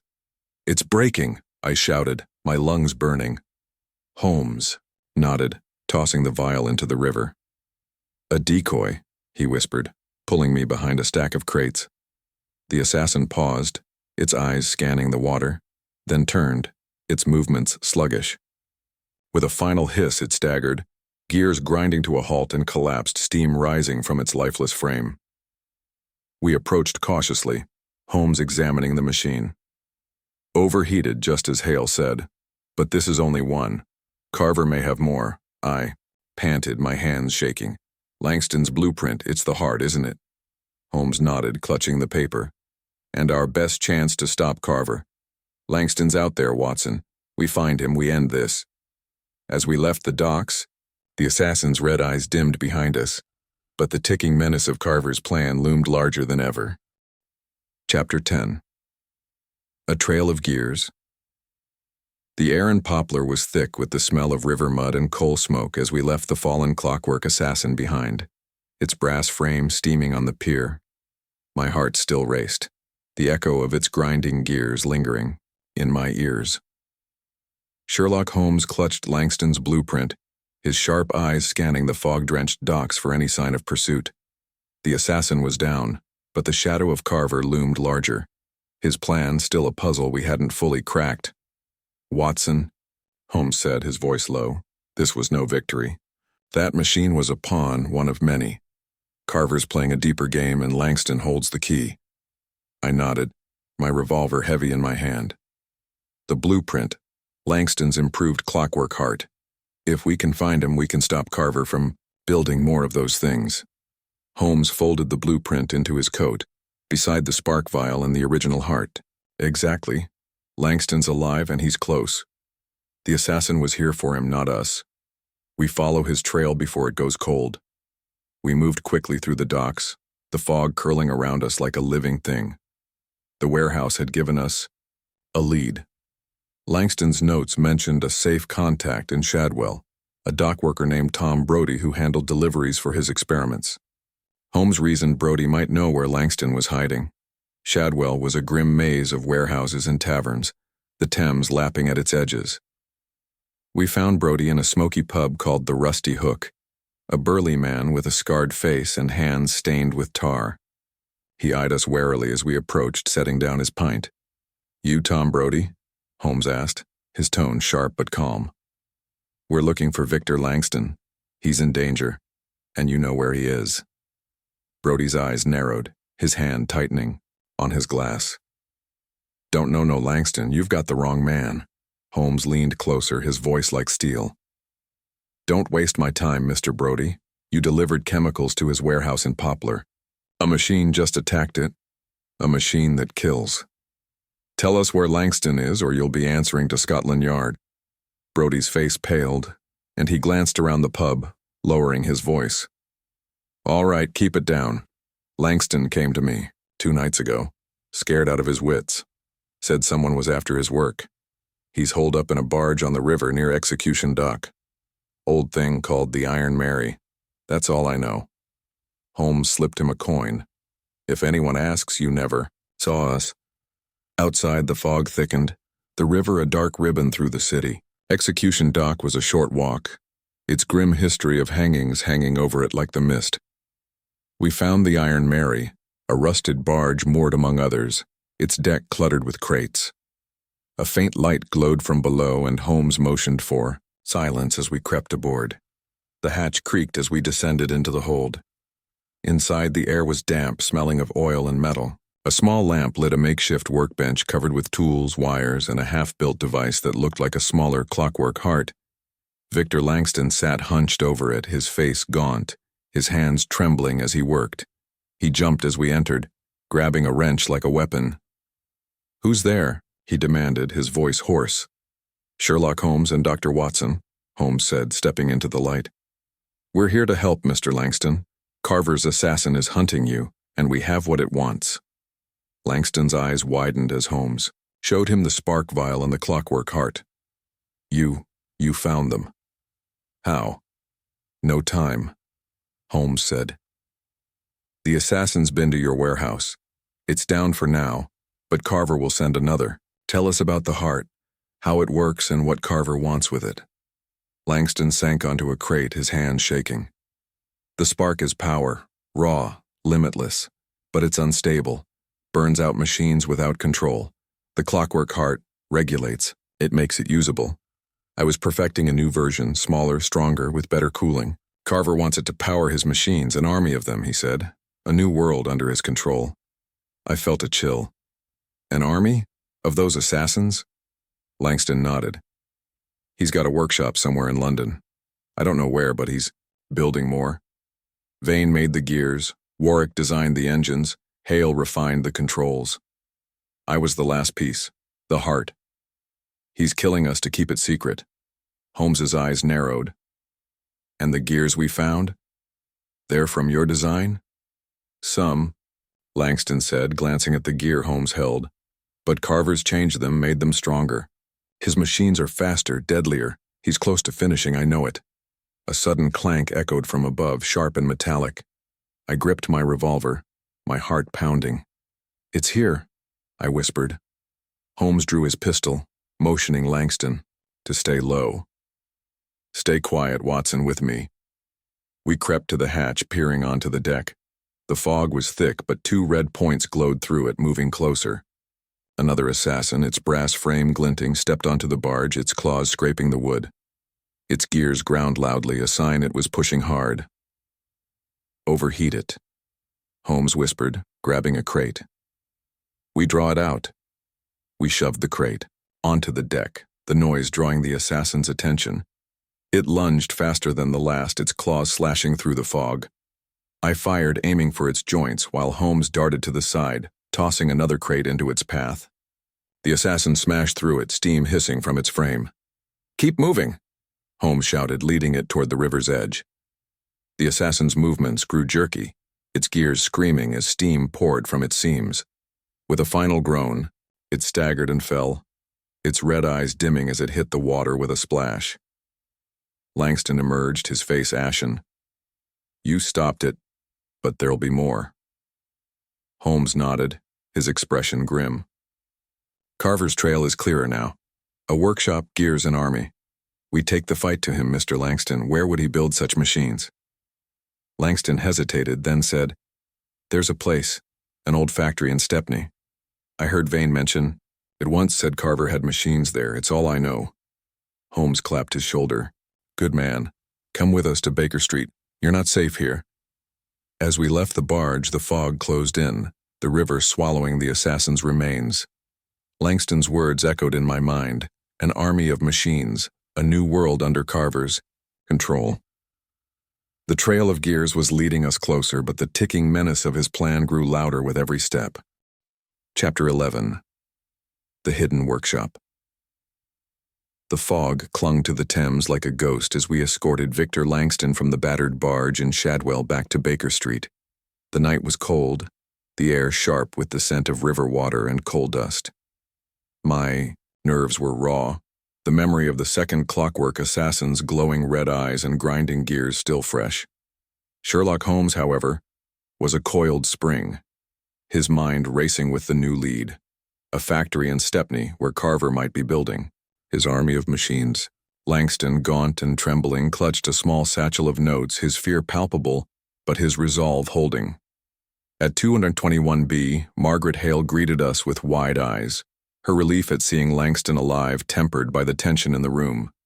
Mrs. Hudson bustled in with tea, her face tight with worry. Mr. Holmes, this house is turning into a fortress, she muttered, glancing at Langston. Is he staying too? For now, Holmes said, setting the clockwork heart and spark vial on his desk. Miss Hale, Mr. Langston, you're both targets. Carver's machines are relentless, but we're closing in. Tell me everything you know about this factory in Stepney. Langston sank into a chair, his hands shaking as he sipped tea. I only heard rumors from Vane. He said Carver had a place in Stepney, an old textile mill abandoned years ago. Hidden in plain sight, he called it. Machines were being built there, big ones powered by sparks like mine. Hale nodded, her voice soft. Vane mentioned it once, too. Said it was guarded, not by men but by things, like the assassin. I felt a chill. More of those machines? How many does Carver have? Holmes's eyes narrowed, his pipe unlit in his hand. Enough. To be dangerous, Watson. But they're not invincible. We've seen them overheat, seize up. The factory will have answers. Carver's plans, his resources, maybe even the man himself. He spread a map of Stepney on the table, his finger tracing the streets. The old textile mills are clustered near the canal. One stands out, closed. 5 years ago, bought by an anonymous buyer. That's our target. I gripped my revolver, the weight of it a small comfort. We're walking into his lair, Holmes. If he's got an army of those things, then we go prepared, he cut in, his voice sharp. We leave at dawn. Langston, Hale, you stay here under Mrs. Hudson's watch. Lock the doors, draw the curtains. If we don't return by noon, contact Inspector Lestrade at Scotland Yard. Langston nodded, his face pale. Be careful, Mr. Holmes. Carver's not just clever, he's ruthless. Hale touched Holmes's arm, her eyes fierce. Find him. Stop him. Dawn broke gray and heavy, the fog lingering as we took a cab to Stepney. The streets were quiet, the canal a sluggish ribbon of water lined with crumbling mills. The one we sought was a hulking brick building, its windows boarded, its chimney silent. A rusted sign read Grimshaw Textiles, but the gate was new, heavy iron with a gleaming lock. Holmes knelt, examining the ground. Oil, he said, pointing to a faint smear. Fresh. And look, gear marks like the assassins. We're in the right place. He picked the lock with ease and we slipped inside, the air cold and thick with the smell of metal and grease. The factory floor was vast, shadows pooling in the corners. Machines loomed, great hulks of steel and brass, half-built, their gears glinting. Some looked like the assassin, others larger, their purposes unclear.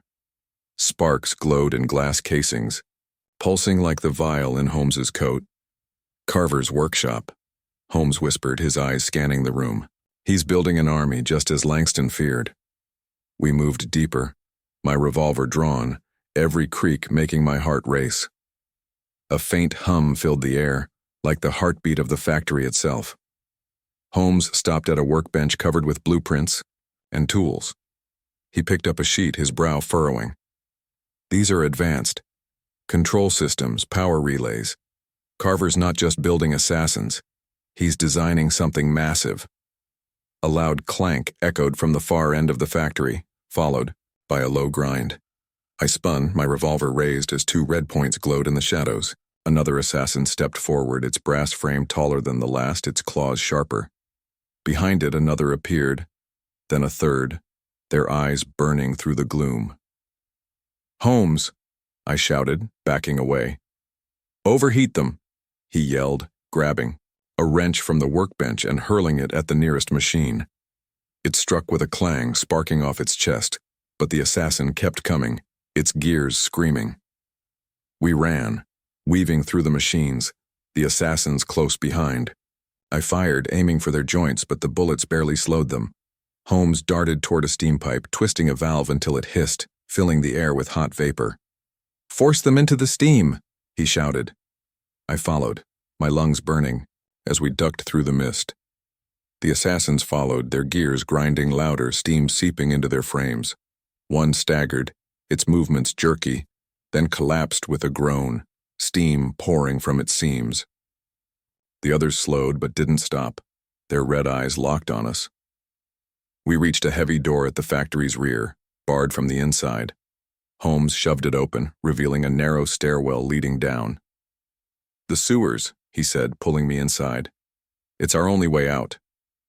The assassin's footsteps thundered above as we descended, the air growing damp and foul. The stairwell opened into a tunnel, water sloshing at our feet. Holmes lit a small lantern, its light revealing oil smears on the walls.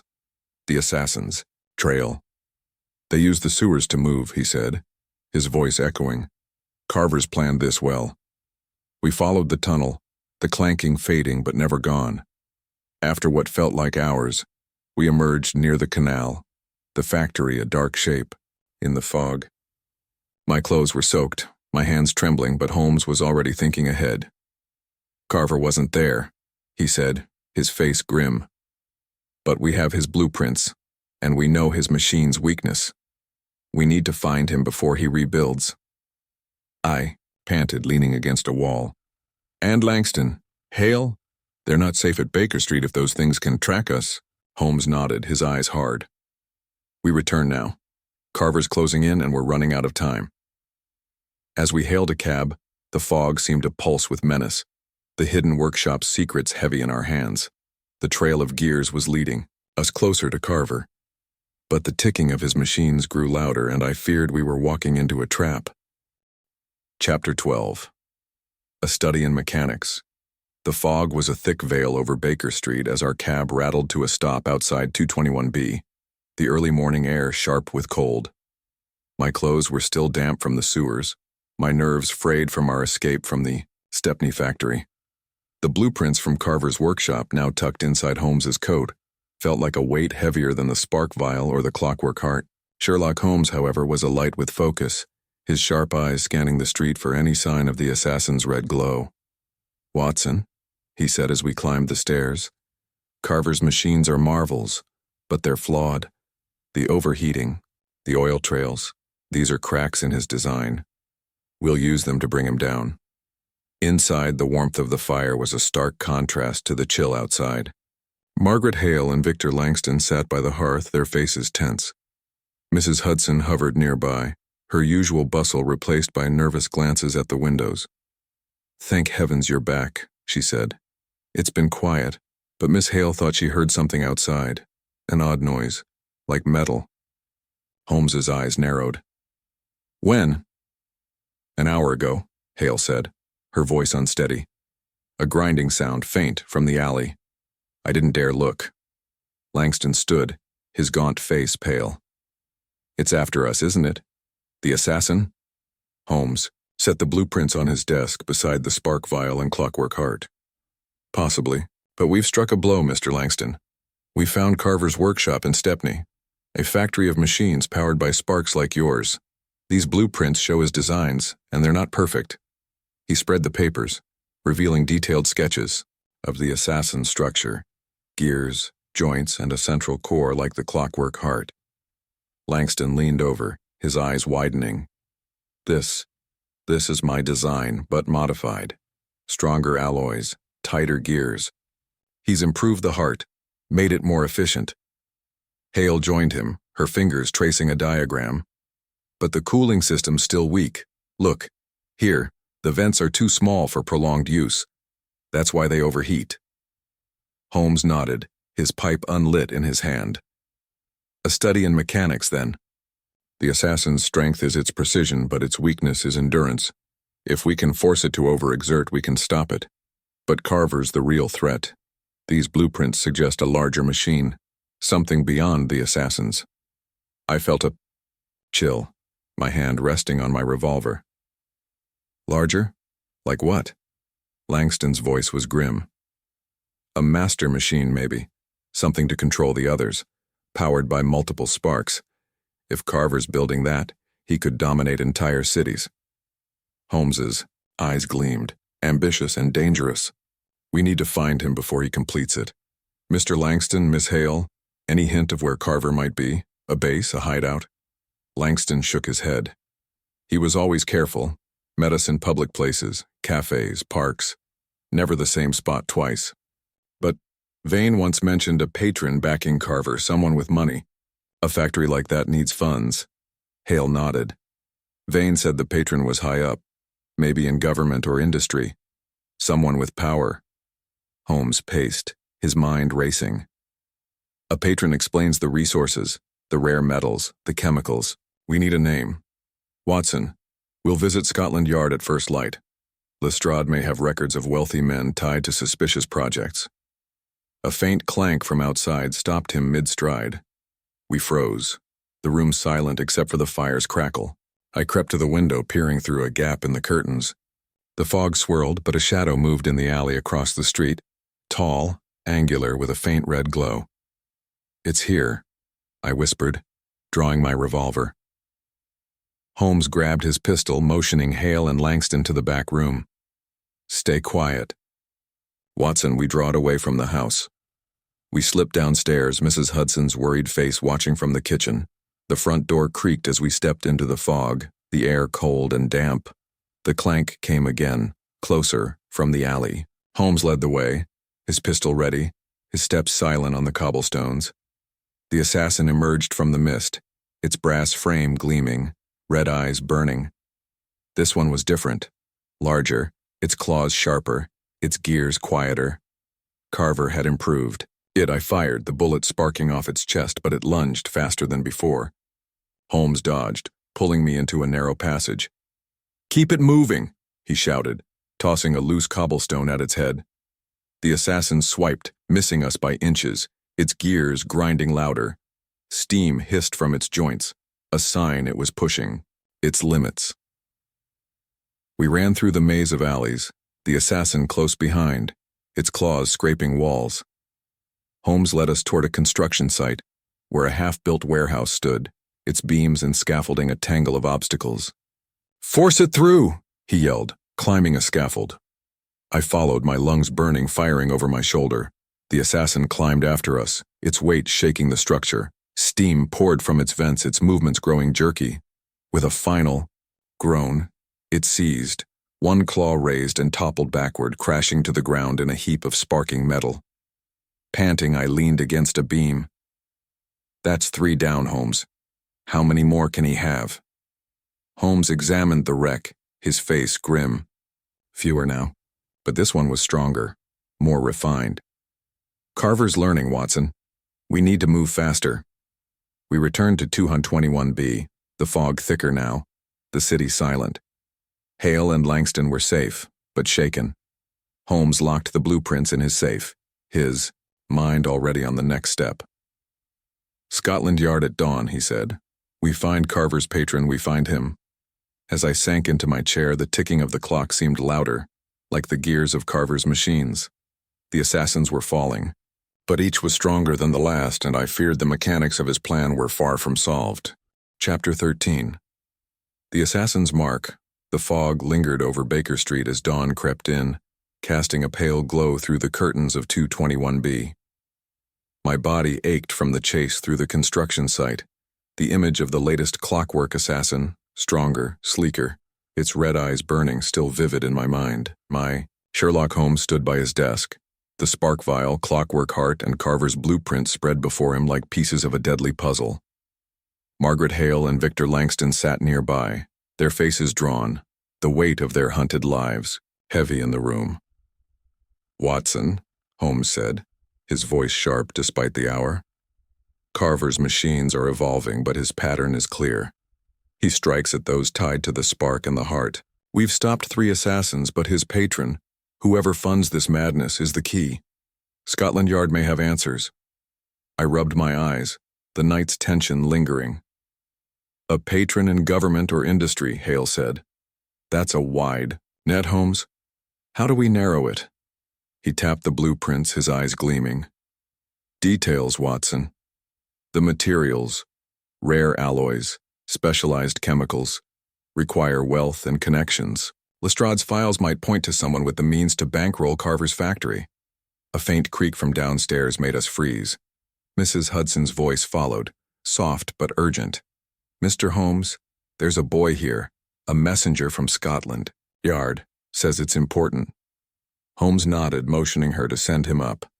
A scruffy lad, no older than 14, burst in, clutching a sealed envelope. "Inspector Lestrade sent me, sir. Found something odd at a crime scene, thought you'd want to see it." Holmes tore open the envelope, pulling out a note and a small, twisted piece of metal. The note read, "Holmes, found this at a break-in, near the Strand. No bodies, but signs of your machine, oil, gears, and this. Come quick. Lestrade." Holmes examined the metal, his brow furrowing. It was a gear, but unlike the others. Jagged as if torn from something larger and etched with a faint symbol. A circle with a crossed gear and flame. "The assassin's mark," he murmured. "Carver's signature, perhaps. Or his patron's." I leaned closer, studying the symbol. "A calling card? Why leave it?" Holmes's lips twitched. "Arrogance, Watson, or a warning. Either way, it's a clue. We go to the Strand now." Langston stood, his voice shaky.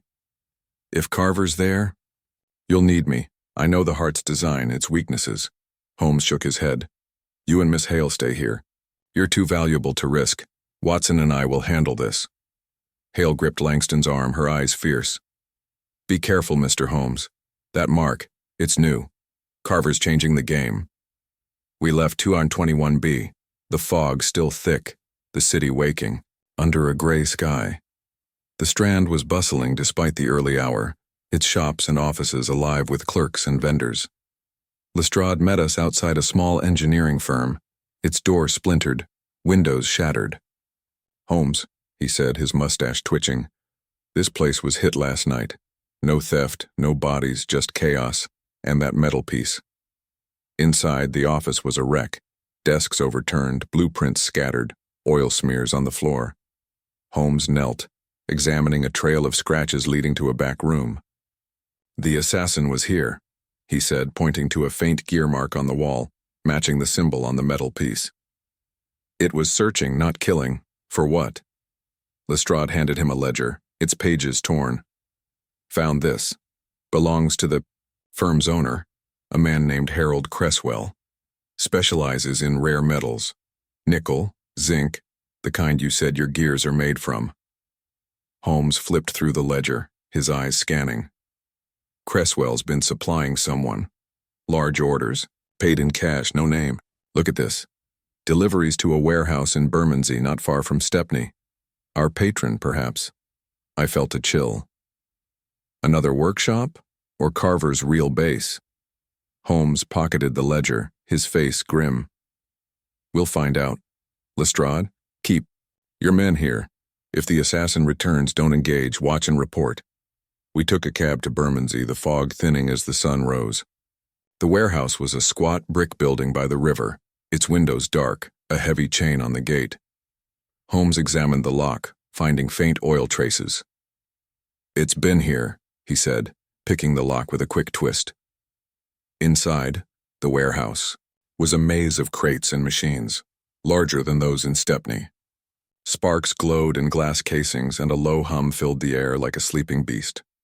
Holmes moved to a workbench, finding more blueprints, schematics for a massive machine labeled the Sentinel.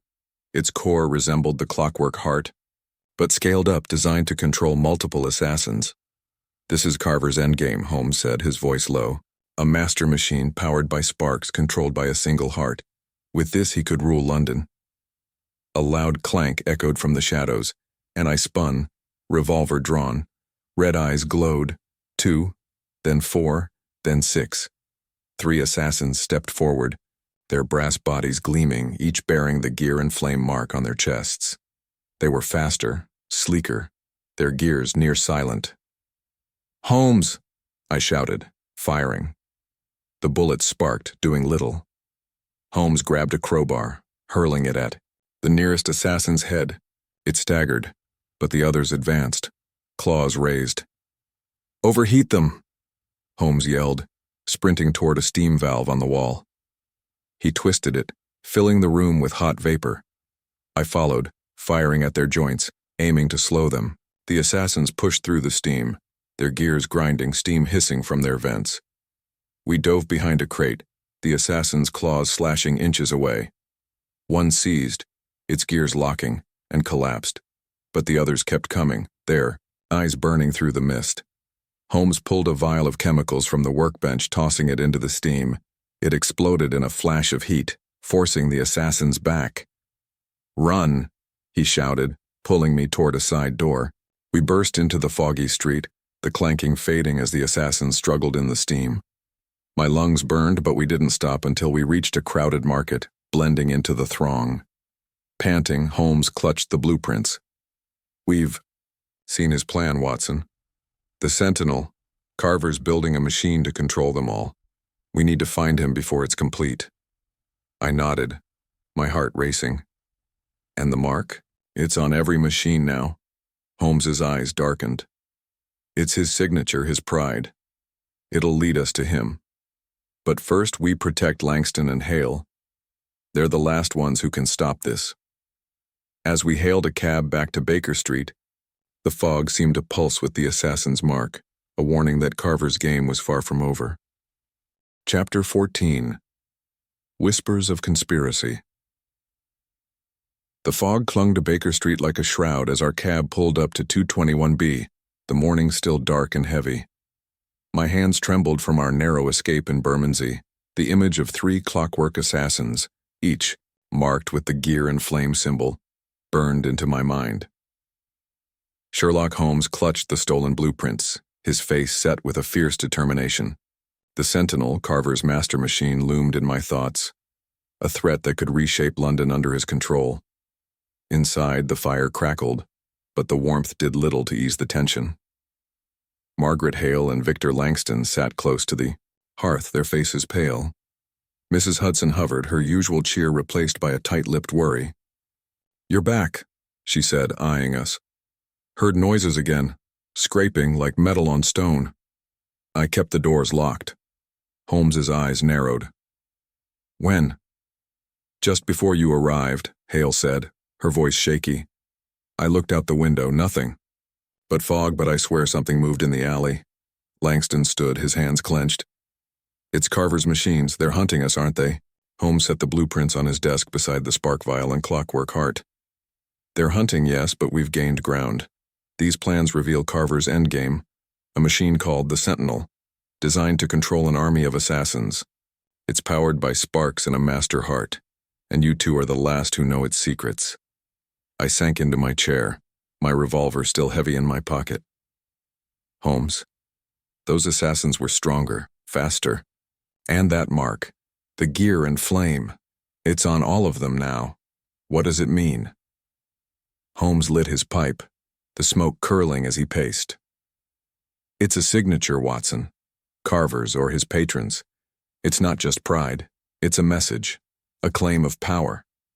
The materials, the factories, the sparks, all point to someone with wealth and influence. We need to know who." Hale leaned forward, her eyes sharp despite her fear. "You think it's someone in government?" Vane hinted at a powerful backer. "Someone high up." Langston nodded. "Carver mentioned a new order once, like he was part of something bigger. Not just machines. Control, power over everything." Holmes stopped pacing, his gaze intense. "A conspiracy, then. Not one man, but a network. The patron funds Carver, supplies the resources, and reaps the rewards. We need a name, and Scotland Yard's files may have it." A faint clank from the street made us freeze. I moved to the window, peering through the curtains. The fog swirled, but a shadow shifted in the alley, a glint of brass, a flicker of red. "Holmes," I whispered. "It's here." He drew his pistol, motioning Hale and Langston to the back room. "Lock yourselves in. Watson, with me." We crept downstairs, Mrs. Hudson's worried eyes following us. The front door was locked, but a faint scratch came from the alley entrance. Holmes signaled for silence, his pistol ready as we slipped into the narrow passage beside 2021B. The fog was thick, but the assassin's shape was unmistakable, taller, sleeker, its gear and flame mark glowing faintly on its chest. I raised my revolver, but Holmes grabbed my arm. "Wait," he hissed. "Observe." The assassin didn't charge. It stood, its red eyes scanning, then turned, its claws scraping the wall as it retreated into the fog. A small object fell from its frame, glinting on the cobblestones. Holmes darted forward, snatching it, a gear etched with the same mark. "It's watching," he said, his voice low. "Not attacking, scouting. Carver knows we're close." I shivered, the fog chilling my bones. Scouting for what? The spark? The heart? Or us? Holmes said, pocketing the gear. "We're a threat now. Back inside." We returned to 2-on-21B, locking the doors. Hale and Langston emerged, their faces tense. Holmes spread the blueprints again, pointing to the Sentinel's design. "This machine needs multiple sparks and a master heart. Carver's hunting you both to complete it. But the mark, this symbol, ties to his patron. We need to trace it." He pulled a small book from his shelf, a directory of London's industrialists and officials. "The gear and flame symbol isn't random. It's heraldic, possibly tied to a family or organization. Watson, we visit Scotland Yard now. Lestrade's contacts may know of a wealthy figure linked to such a mark." The cab ride to Scotland. Yard was tense, the fog thinning as the city stirred. Lestrade met us in his cluttered office, his mustache twitching with irritation. "Holmes, you're dragging me into another mad chase. Machines killing people? What's this about a symbol?" Holmes showed him the gear. "This mark, gear and flame. Found at crime scenes tied to our case. Any record of it in your files?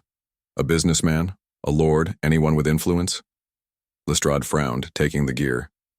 "Looks familiar. Seen something. Like it in reports. Smuggling cases, rare metals moving through the docks." Let me check. He rummaged through a filing cabinet, pulling out a dossier. Here. Lord Reginald Ashford, industrialist. Owns factories in the East End tied to metal imports. His family crest has a gear and torch, close to your mark. Holmes's eyes gleamed. Ashford, where is he now? Lestrade shrugged. Lives in Mayfair, but he's got a private office in the city. Keeps to himself, but rumors say he's funding odd projects, machines, experiments. Holmes stood, his face set.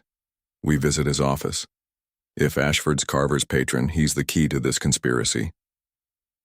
The city was alive with clerks and carriages as we reached Ashford's office, a sleek building with polished brass doors. The receptionist, a prim woman, eyed us coldly. Lord Ashford sees no one without an appointment. Holmes leaned in, his voice smooth. Tell him Sherlock Holmes is here, investigating a matter of life and death. He'll want to see us. She hesitated, then disappeared into a back room. Moments later, a tall man emerged, gray-haired, impeccably dressed, with cold blue eyes. Mr. Holmes, he said, his voice smooth but edged. I've heard of you. What brings you here? Holmes held up the gear and flame mark, catching the light. This was found at a murder scene. It ties to your family crest, Lord Ashford. Care to explain? Ashford's face didn't change, but his eyes flickered. A gear? I'm an industrialist, Mr. Holmes. My factories produce thousands of such parts.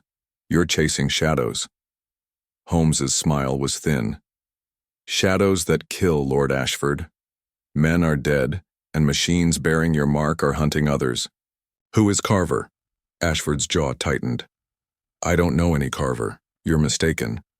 Holmes stepped closer. We'll see. Good day, Lord Ashford. As we left, the fog seemed to thicken, Ashford's cold eyes lingering in my mind. He's lying, I said. Holmes nodded. Of course, he's part of it. Perhaps the puppet master. We watch him, Watson. He'll lead us to Carver. Back at 221B, the whispers of conspiracy grew louder. The gear and flame mark a thread tying Carver to a larger web. The assassins were closing in, and time was running out. Chapter 15. The midnight pursuit. The fog over Baker Street was a dense curtain, muffling the city's heartbeat as midnight approached. Inside 221B, the fire burned low, casting flickering shadows across the room. Sherlock Holmes stood by his desk, the gear and flame-marked gear in his hand, its faint gleam a taunting clue. Margaret Hale and Victor Langston sat in tense silence, their eyes darting to the windows where the fog seemed to hide unseen threats. My own nerves were taut, the memory of Lord Ashford's cold denial in his city office lingering like a chill. Watson, Holmes said, his voice sharp. Ashford's our link to Carver. His crest, his wealth, his factories, they're the backbone of this conspiracy. We need to watch him tonight. I shifted in my chair, my revolver a heavy comfort in my pocket. He denied knowing Carver, Holmes. What if he's just a front? Someone else pulling the strings? Holmes's eyes glinted, his pipe unlit between his fingers. Possible, but unlikely. Ashford's reaction, too controlled, too quick, betrays him. He's involved, and he'll lead us to Carver or the next piece of the puzzle. Langston leaned forward, his face haggard. If Ashford's funding Carver, he's got more than one workshop. Those assassins, they need space, materials. You saw the factory in Stepney, the warehouse in Bermondsey. There's another, I'm sure of it. Hale nodded, her hands twisting nervously. Vane once mentioned a place near the river, not far from Mayfair. A private estate, not a factory. Said Carver met his patron there. Holmes's head snapped up. Mayfair? Ashford's home is there. If he's meeting Carver, it's under his own roof. We go now. I hesitated, the weight of the hour pressing on me. Now? It's past midnight, Holmes. If those machines are guarding his estate, then we move quietly. He cut in, grabbing his coat. Miss Hale, Mr. Langston, stay here. Lock the doors, keep the lights low. Mrs. Hudson will stay with you. Mrs. Hudson, hovering near the door, gave a tight nod. I'll manage, Mr. Holmes, but you're bringing trouble to my house. Holmes flashed a rare smile. Trouble is my trade, Mrs. Hudson. We'll be back by dawn. We slipped into the foggy night, the streets silent save for the occasional clop of a horse's hooves. Mayfair was a world apart from the East End, its grand houses looming like silent sentinels. Ashford's estate was a stately mansion, its iron gates gleaming, its windows dark. A faint oil smear on the gatepost caught Holmes's eye, and he knelt examining it. "The assassin's been here," he whispered, pointing to a gear mark scratched into the stone. "Recent. We're not alone." We scaled the gate, moving silently through the manicured gardens. The fog was our ally, cloaking us as we approached the mansion's side entrance. Holmes picked the lock with a soft click, and we slipped inside, the air heavy with the smell of polished wood and wax.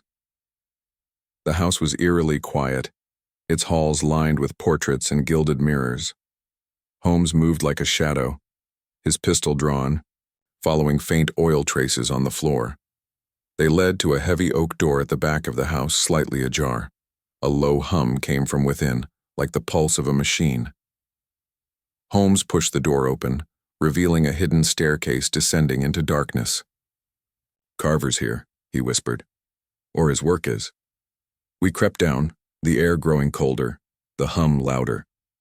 The stairs opened into a basement workshop, lit by flickering gas lamps. Machines lined the walls, half-built assassins, their brass frames gleaming, sparks glowing in glass casings. At the center stood a larger device, a towering mass of gears and pipes, its core pulsing with amber light, the Sentinel. Before we could move closer, a figure stepped from the shadows. Tall, thin, clad in a black coat, his face half hidden by a low hat. Carver. His voice was cold, like ice on glass. "Mr. Holmes, you're persistent." Holmes raised, his pistol, his voice steady. "Carver, your machines are impressive but flawed. Surrender now or we end this." Carver's lips curled in a faint smile. "End it? You hold the spark, the heart, but you don't understand them. My Sentinel will change the world, order, control, power. Ashford sees it, and so will you." I gripped my revolver, my heart pounding. "Ashford's your patron, then? Why the killings? Vane, Warwick, why?" Carver's eyes glinted. They were weak. They'd sell the spark to anyone. "I'm building something greater, and they were in the way." A clank echoed behind us, and two assassins emerged, their red eyes glowing, gear and flame marks etched on their chests. Holmes fired, the bullet sparking off one's arm, but they advanced, claws raised. "Run!" he shouted, pulling me toward a side tunnel. The chase was a blur, the assassin's gears grinding as we raced through the basement's maze. Holmes tossed a wrench into one's legs, slowing it, while I fired at the other's joints. Steam hissed from their frames, their movements jerky as they overheated. We burst into a sewer tunnel, the damp air choking, the assassins close behind. Holmes led us through twists and turns, the clanking growing faint. We emerged near the Thames, the fog thick, the city asleep. Panting, I leaned against a wall. "They're getting stronger, Holmes. We can't keep this up." He nodded, his face grim. "Carver's close to finishing the Sentinel. We have the spark, the heart, and now we know Ashford's role. We strike back tomorrow, his estate, his machines, all of it." As we slipped through the fog back to Baker Street, the midnight pursuit had revealed Carver's face, but the conspiracy's web grew tighter, and the Sentinel's pulse echoed like a countdown to chaos. Chapter 16. A Dangerous Alliance. The fog was a heavy cloak over Baker Street as we stumbled back to 221B in the pre-dawn hours, our clothes damp from the sewers, and our nerves raw from the midnight chase. The encounter with Carver in Lord Ashford's hidden workshop had confirmed his role as the mastermind, but the towering Sentinel and its army of assassins loomed larger than ever. Sherlock Holmes clutched the blueprints, his sharp eyes burning with purpose despite the exhaustion that weighed on me. Inside, the fire had died to embers, and Margaret Hale and Victor Langston sat in tense silence, their faces lit by a single lamp. Mrs. Hudson, ever vigilant, hovered near the door, her hands twisting her apron. "You're back," she said, her voice tight. "I heard noises again, scraping like before." Holmes's gaze snapped to her. "When? Where?" An hour ago in the alley, Hale said, standing. I didn't look, but it sounded close, like it was waiting. Langston's hands shook as he clutched his satchel. Carver knows we're here, doesn't he? He's coming for the spark and the heart. Holmes set the blueprints on his desk beside the spark vial and clockwork heart, his face grim. He knows, and he's desperate. We saw his sentinel, a machine to control his assassins powered by multiple sparks. Ashford's his patron funding this madness, but Carver's not alone. There's a larger alliance at play. I sank into my chair, my revolver still heavy in my pocket. An alliance? You mean more than Ashford? Who else would back this? Holmes lit his pipe, the smoke curling like the fog outside. Men of power, Watson. Industrialists, politicians, perhaps even military men. The Sentinel could shift the balance of nations, control wealth dominance. Carver's not just a mad inventor, he's a tool for someone bigger. Hale's eyes widened. You think Ashford's not the top? There's someone above him? Holmes nodded, spreading the blueprints. The materials, rare alloys, chemicals, require more than one man's wealth. The gear and flame mark we found suggests an organization, not just a family crest. We need to know who else is involved. Langston leaned over the blueprints, his voice low. These designs, they're beyond what Vane, Warwick, or I could do alone. Carver's had help, engineers, scientists. Someone's coordinating this, supplying talent and money. A faint clank from the street made us freeze. I moved to the window, peering through the curtains. The fog was thick, but a shadow moved, brass glinting, red eyes flickering. Another assassin, its gear and flame mark barely visible. It didn't advance, just stood, watching. It's scouting again, I whispered, gripping my revolver. Holmes joined me, his pistol ready. Carver's testing us, keeping us on edge. He knows we have the spark and heart, we can't stay defensive. He turned to Hale and Langston. You two must stay hidden. Watson and I will take the fight to Carver. Hale's face hardened. I'm tired of hiding, I can help. I know the heart's weaknesses, overheating, weak vents. Let me work on a way to disable it. Langston nodded. And I can refine the spark's formula. If we can destabilize it, make it burn out faster, we could stop the assassins without a fight. Holmes considered them, then gave a sharp nod. Very well. Work here under Mrs. Hudson's watch, but no risks. Watson, we're going back to Ashford's estate. If Carver's there, we'll catch him off guard. We left 221B as the fog began to lift, the city stirring under a gray dawn. Ashford's Mayfair mansion loomed, its gates locked, but Holmes's lockpick made quick work of them. The gardens were silent, no oil smears or gear marks this time. We slipped inside through the same side door, the house dark and still. The hidden basement workshop was as we'd left it, machines half-built, sparks glowing in their casings. The Sentinel stood at the center, its amber core pulsing faintly. Holmes examined it, his fingers tracing the gears. This is Carver's masterpiece, he said, but it's incomplete. He needs more sparks or a stronger heart. A soft click behind us made me spin, revolver raised. A man stepped from the shadows. Not Carver, but a broad-shouldered figure in a dark suit, his face stern, a pistol in his hand. Mr. Holmes, he said, his voice deep. You're meddling in affairs beyond you. Holmes didn't flinch, his own pistol steady. And you are? Colonel Marcus Drayton, the man said. I represent interests. Drop your weapons, or this ends badly. I hesitated, but Holmes's eyes flicked to me, a silent signal to stay calm. Interests? He said. Lord Ashford's, I presume, or the alliance behind him. Who else is funding Carver's machines? Drayton's jaw tightened. You're clever, Holmes, but you're in over your head. The Sentinel will bring order, a new world. Stand down, or you'll be crushed.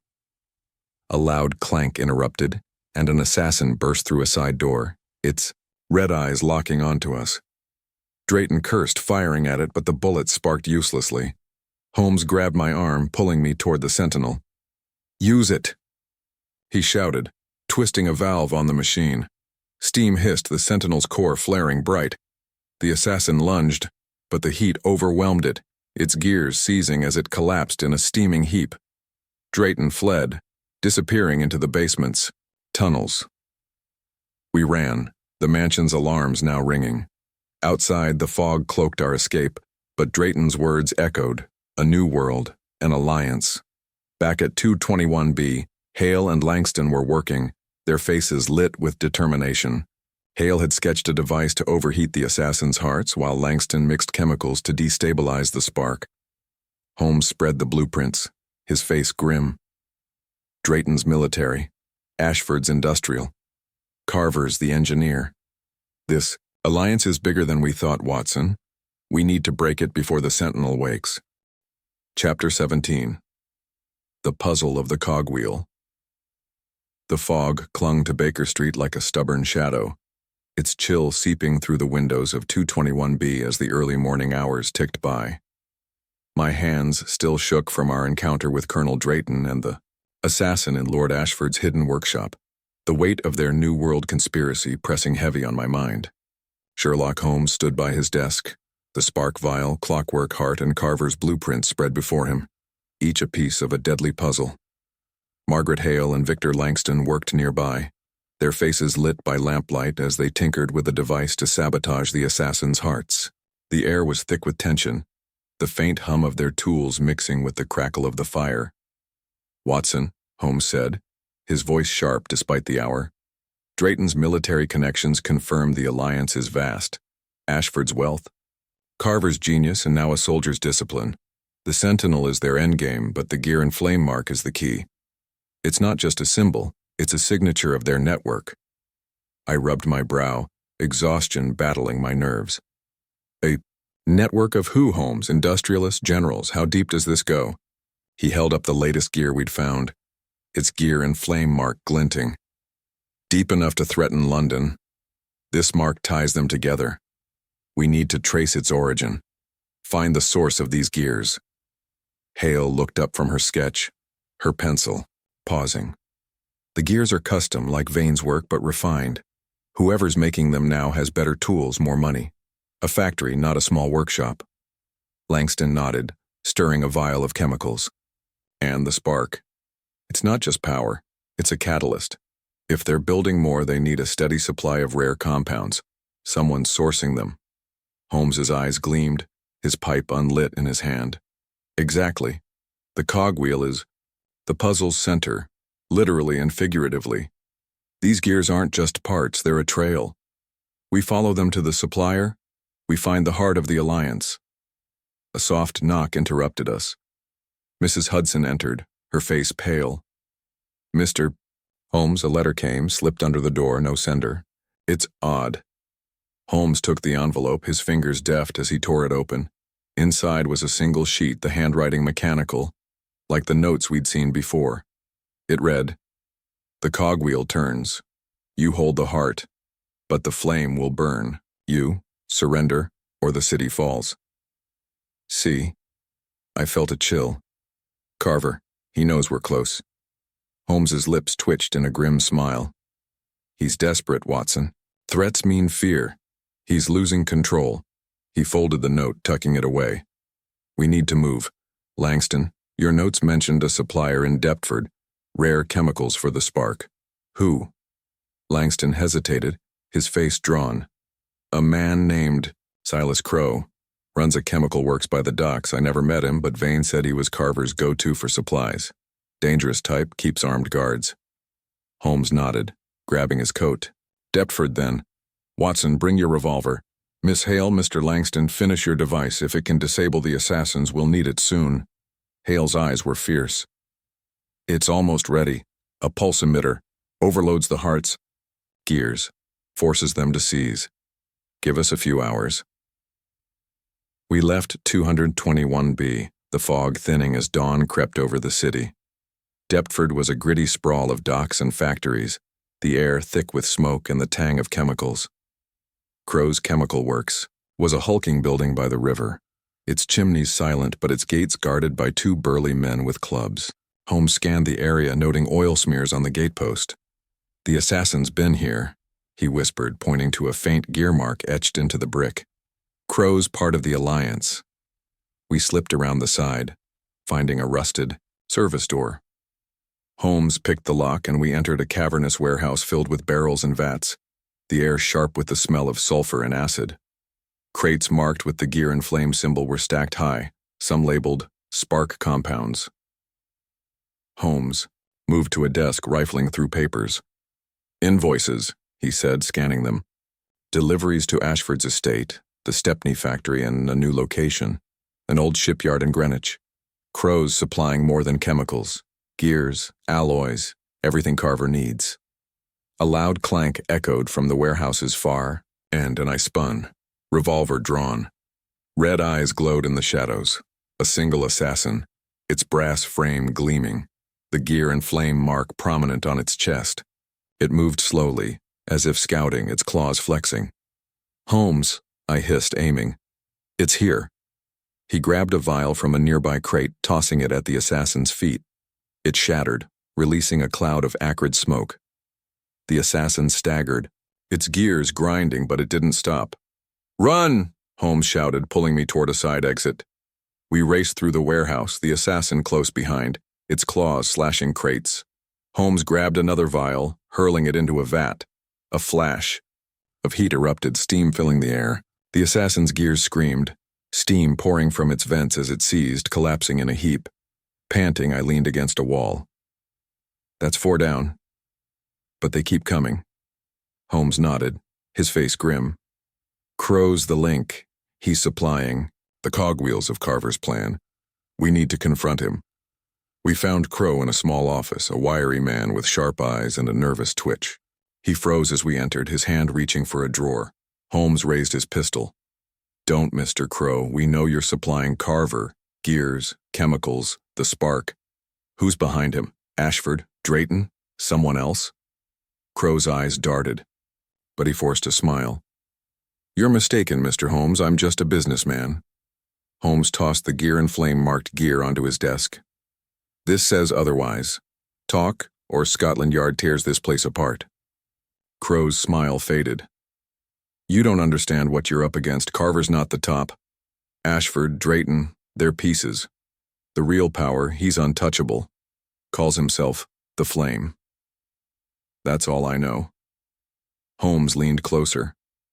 "Where's the Greenwich shipyard?" Crow hesitated, then scribbled an address. "Take it, but you're walking into a trap." We left, the fog closing in as we headed for Greenwich. The puzzle of the cogwheel was clearer. Crow's supplies, the gear and flame mark, a figure, called the Flame. But as the river loomed ahead, I felt the trap tightening and the assassin's red eyes seemed to watch from every shadow.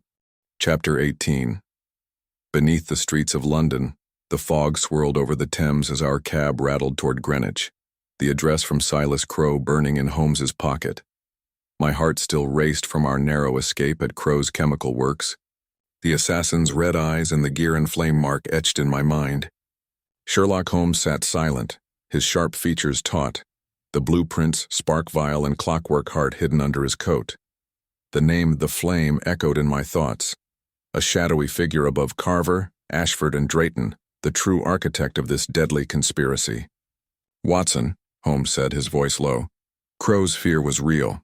This Flame is no mere patron.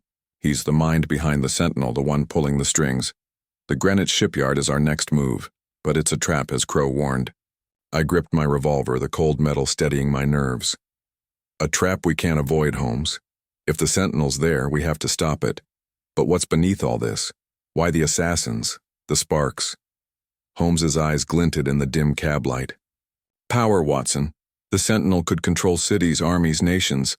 The Flame wants a new order, and Carver's machines are his tools. We're close, but we're walking into their lair." We reached Greenwich as dawn broke, the fog thinning to reveal the river's dark sheen. The shipyard was a sprawl of rusted cranes and abandoned hulls, its gates chained but marked with faint oil smears, and a gear and flame symbol scratched into the metal. Holmes knelt, examining the ground. "The assassin's been here," he said. "Multiple tracks, more than one machine." He picked the lock and we slipped inside, the air heavy with salt and rust. The shipyard was eerily quiet, its dry docks empty save for a large, covered structure at the far end. As we approached, the hum of machinery grew louder, like a heartbeat under the earth.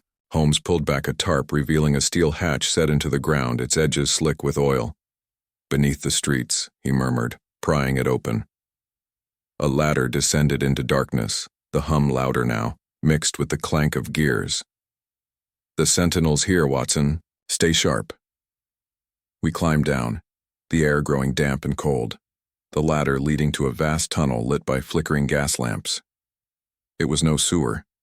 This was a hidden workshop, its walls lined with machines in various stages of assembly. Sparks glowed.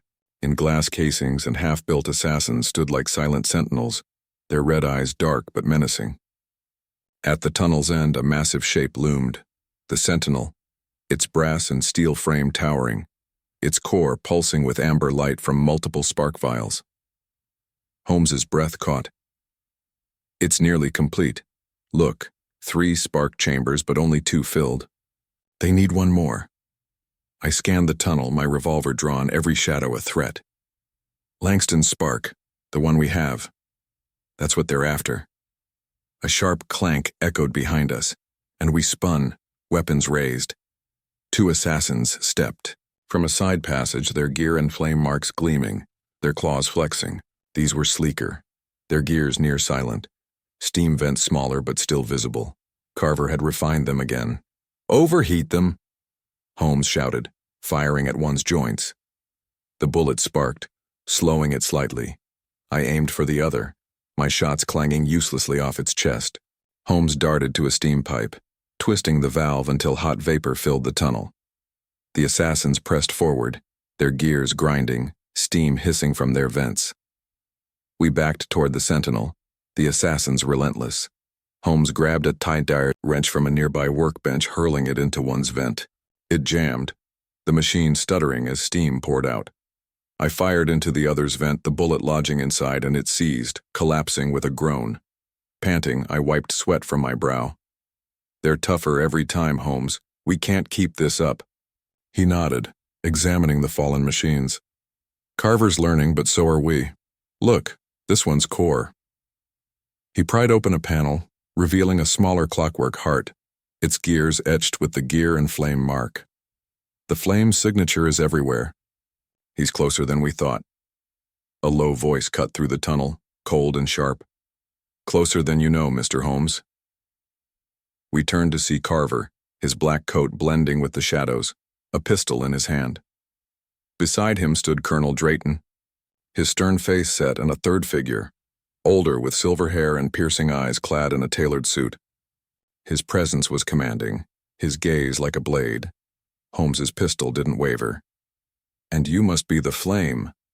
The man smiled, thin and cruel. "A name that serves. You've been troublesome, Holmes, but your interference ends here. The sentinel will rise and the world will bend." I gripped my revolver, my heart pounding. "You're mad. These machines. Killers. All of them. For what? Power?" The Flame's eyes glinted. "Order. Chaos breeds weakness. The sentinel will enforce a new era, guided by those who deserve to rule. Ashford, Drayton, Carver, they're my instruments, as you could have been." Holmes's voice was steel. "Surrender the sentinel or we destroy it." Carver laughed, his pistol raised. "You're outnumbered, Holmes. Give us the spark, the heart, and you might live." A faint hum interrupted, growing louder. Hale's voice rang out from the tunnel's entrance. "Not outnumbered." She stood with Langston, holding a small device, the pulse emitter they'd built.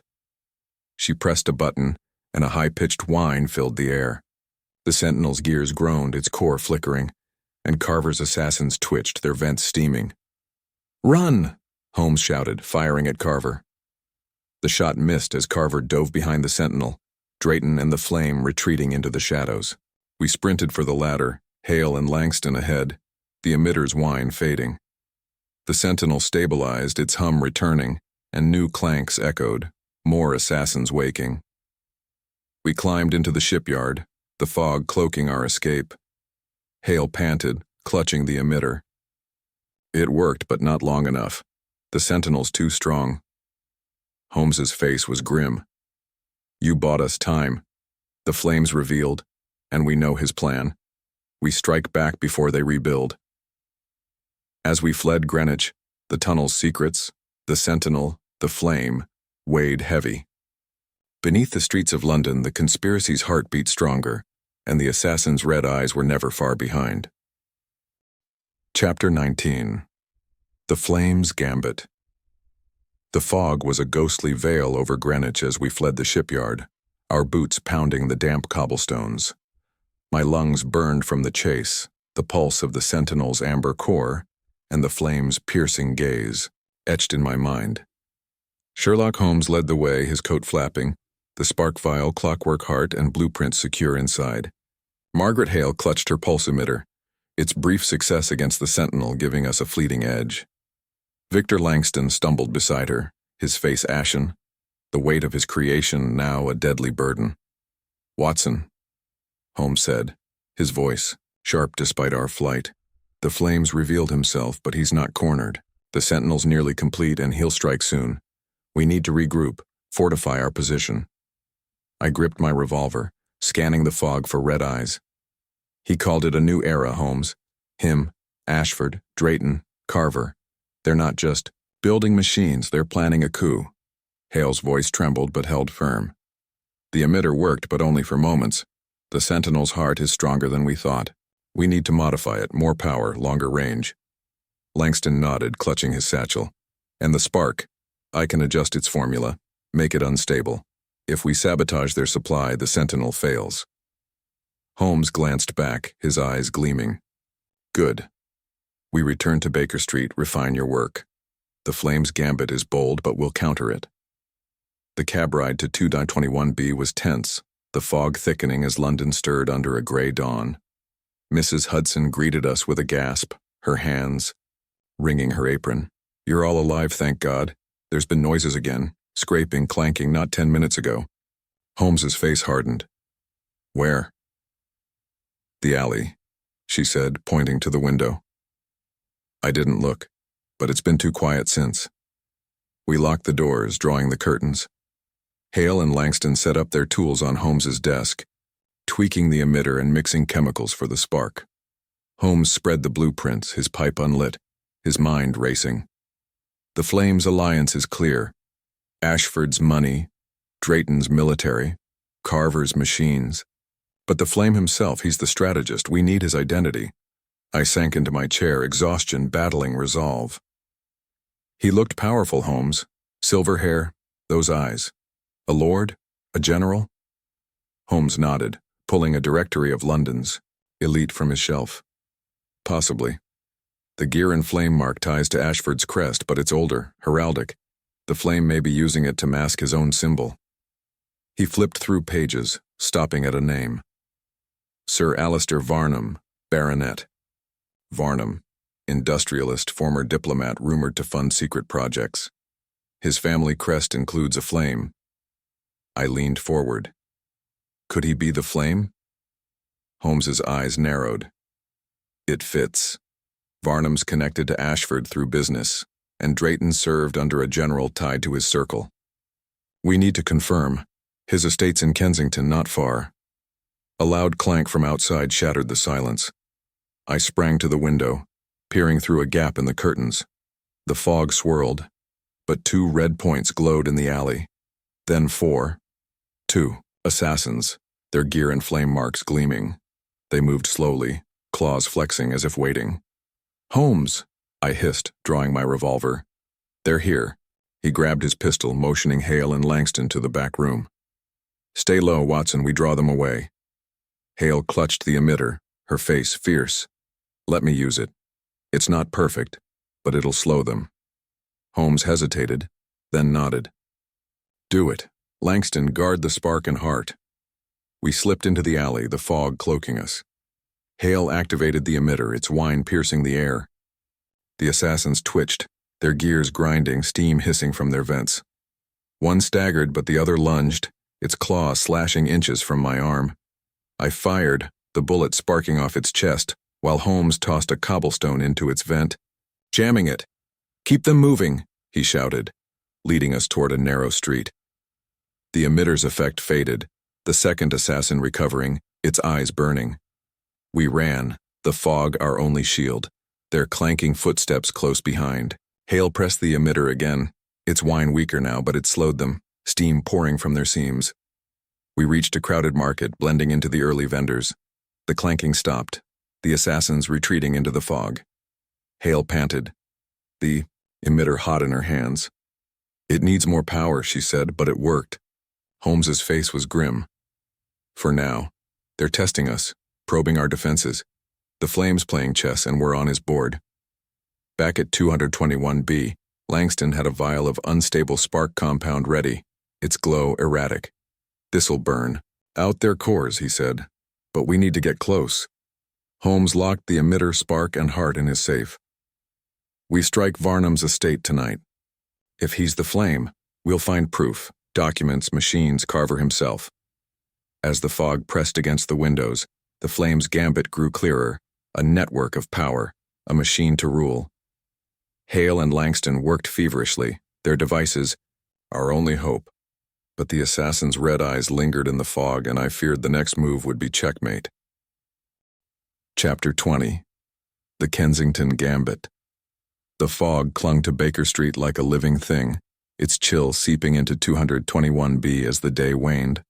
My nerves were frayed from the assassin's latest probe, their red eyes and gear and flame marks a constant shadow. Sherlock Holmes stood by his desk, the spark vial, clockwork heart, and blueprints locked in his safe, his sharp eyes fixed on a map of Kensington. Margaret Hale and Victor Langston worked feverishly nearby, refining the pulse emitter and unstable spark compound, our only weapons against the Sentinel and its army. The name Sir Alistair Varnum, the suspected Flame, hung heavy in the high air, a final piece in the conspiracy's puzzle. "Watson," Holmes said, his voice low but urgent, "Varnum's estate is our target. If he's the Flame, his home holds proof. Documents, machines, perhaps Carver himself. We strike tonight before they regroup." I gripped my revolver, the weight of our plan settling like lead. "It's a fortress, Holmes. Ashford's mansion. Had assassins. Varnum's will be worse. And if the Flame's there..." Holmes's lips twitched in a grim smile. "Then we'll have him. His gambit is bold, but overconfidence breeds mistakes. We'll use his machine's weaknesses, overheating, unstable sparks." Hale looked up from the emitter, her face set with determination. "It's ready. Stronger pulse, longer range. It'll seize the assassin's hearts for at least a minute." Langston held up a vial of the unstable spark compound, its glow flickering wildly. "And this, if we can swap it into an assassin's core, it'll burn out in seconds. But you'll need to get close." Holmes nodded, tucking the vial into his coat. "Good work. Stay here, keep the doors locked. Mrs. Hudson, no visitors until we return." Mrs. Hudson, her face pale, gave a tight nod. "Be careful, Mr. Holmes. This house feels like a target." We left 221B as dusk fell, the fog a thick curtain over London. Kensington's grand estates loomed in the mist. Varnum's mansion a sprawling pile of stone and iron, its gates gleaming with new locks. Holmes scanned the perimeter, spotting oil smears and a faint gear and flame mark scratched into the gatepost. "They're here," he whispered, picking the lock. "Stay sharp." We slipped through the gardens, the fog cloaking our steps. The mansion's windows were dark, but a low hum emanated from the rear, a familiar pulse of machinery. Holmes led us to a service entrance, its lock yielding to his tools. Inside, the air was heavy with polish and metal, the halls silent but oppressive. A staircase led downward, the hum growing louder. "Another basement workshop," I muttered, my revolver drawn. Holmes nodded, his pistol ready. "Varnum's, hiding his secrets below." The stairs opened into a vast chamber, lit by gas lamps that flickered over rows of machines. Assassins in various stages of assembly, their red eyes dark but menacing. Sparks glowed in glass casings, and at the chamber's center stood a second sentinel, smaller than the one in Greenwich but nearly complete, its core pulsing with 2 amber sparks. Blueprints and tools littered workbenches, all marked with the gear and flame symbol. Holmes moved to a desk, rifling through papers. Correspondence, he said, scanning a letter. Varnum to Drayton, orders for military contracts. And here, Carver's notes on the Sentinel's control system. Varnum's the flame, no doubt. A sharp clank echoed, and I spun, heart pounding. 3 assassins stepped from the shadows, their gear and flame marks gleaming, claws flexing. These were sleeker, their vents smaller, gears near silent. "Holmes!" I shouted, firing. The bullet sparked off one's arm, useless. Hale's emitter was in Holmes's hand. He activated it, the whine piercing the air. The assassins twitched, their gears grinding, steam hissing from their vents. One seized, collapsing, but the others staggered forward, slower but relentless. "Swap the spark," Holmes yelled, tossing me the unstable vial. I dodged a claw, diving for the nearest assassin's core. Its panel was hot, but I pried it open, yanking out the glowing spark and shoving in Langston's compound. The assassin shuddered, its core flaring, then exploded in a shower of sparks, gears scattering. The emitter's effect faded, the third assassin lunging. Holmes fired into its vent, jamming it with debris, and I tackled it, forcing the unstable spark into its core. It convulsed, steam pouring out, and collapsed, its red eyes dimming. Panting, I leaned against a workbench. "That's 5 down, Holmes, but they're everywhere." He nodded, pocketing the letter. "Varnum's here, or was. Look, fresh footprints leading to a tunnel." We followed the tracks to a steel door, its lock marked with oil. Beyond was a narrow passage, damp and cold, the hum of machinery faint but persistent. The tunnel twisted, opening into a smaller chamber where a single figure stood, silver-haired, clad in a tailored suit, his eyes like steel. Varnum, the flame. "Holmes," he said, his voice smooth but deadly. "You're tenacious, but you've lost. The Sentinel's ready and London will kneel." Holmes raised his pistol. "Your machines are flawed, Varnum. Surrender, or we destroy them." Varnum laughed, gesturing to a control panel behind him. "One command and my assassins flood the city. You can't stop progress." I aimed my revolver, my voice steady. "Progress? You're a murderer. Vane, Warwick, countless others." Varnum's eyes flicked to me, cold. "Sacrifices for order, Carver's genius, Ashford's gold, Drayton's men. They serve my vision. Your ants fighting a tide." Holmes stepped closer, the emitter in his other hand. "Your tide's breaking, Varnum. Your machines overheat, your sparks fail. Call off your assassins, or you fall with them." A clank interrupted, and Carver emerged from a side passage, his black coat swirling, a pistol raised. "Enough, Holmes. Drop your weapons." Holmes didn't flinch, activating the emitter.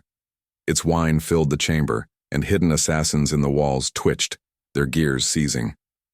Carver's pistol wavered, his face twisting in fury. Varnum lunged for the control panel, but I fired, the bullet grazing his arm. He staggered, and Holmes tackled him, pinning him to the ground. Carver fired, the shot missing as I dove behind. A crate. The emitter's effect faded, and 2 assassins staggered forward, their cores unstable from the pulse. I grabbed a wrench, smashing one's vent, steam exploding outward. Holmes dragged Varnum to the tunnel, shouting, "Watson, now!" I ran, Carver's shots echoing as we fled through the passage. The assassins collapsed behind us, their cores burning out. We emerged into the fog, Varnum bound with Holmes's scarf, his face a mask of rage. Back at 2I-21B, we locked Varnum in a closet, Hale and Langston stunned but relieved. Holmes spread the stolen letter, his face grim. "Varnum's the flame, but Carver's still out there, and the Sentinels are ready. We've won a battle, Watson, but the war's not over." As the fog pressed against the windows, the flames, Gambit lay broken, but Carver's red eyes burned in the mist, and the Sentinel's pulse beat on. Chapter 21. The Sentinel's Shadow. The fog pressed thick against the windows of 291B Baker Street, its chill seeping into the room despite the fire's glow. Dawn was still hours away, and the weight of our victory over Sir Alistair Varnum, the Mayor, flame, felt fragile, overshadowed by Carver's escape and the looming threat of the Sentinels. Sherlock Holmes stood by his desk, his sharp eyes scanning the letter we'd taken from Varnum's workshop, while Margaret Hale and Victor Langston worked nearby, refining their pulse emitter and unstable spark compound. Varnum himself sat, bound in a chair in the corner, his silver hair disheveled, his piercing gaze defiant despite his capture. My revolver rested on the table, a constant reminder of the assassin's red eyes still out there. "Watson," Holmes said, his voice low but urgent. "Varnum's down, but Carver's free, and the sentinels are primed. This letter mentions a final activation tonight at a location called the Iron Vault. We need to find it before Carver triggers his machines." I rubbed my brow, exhaustion clawing at me. The Iron Vault? Another workshop? And what about Varnum? He's not talking.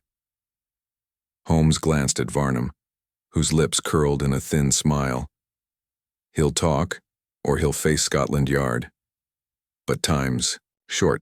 The letter references a site near the docks, possibly Wapping or Rotherhithe.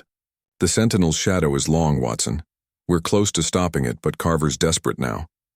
Hale paused, her hand steady on the emitter. The device is stronger now. Double the pulse strength.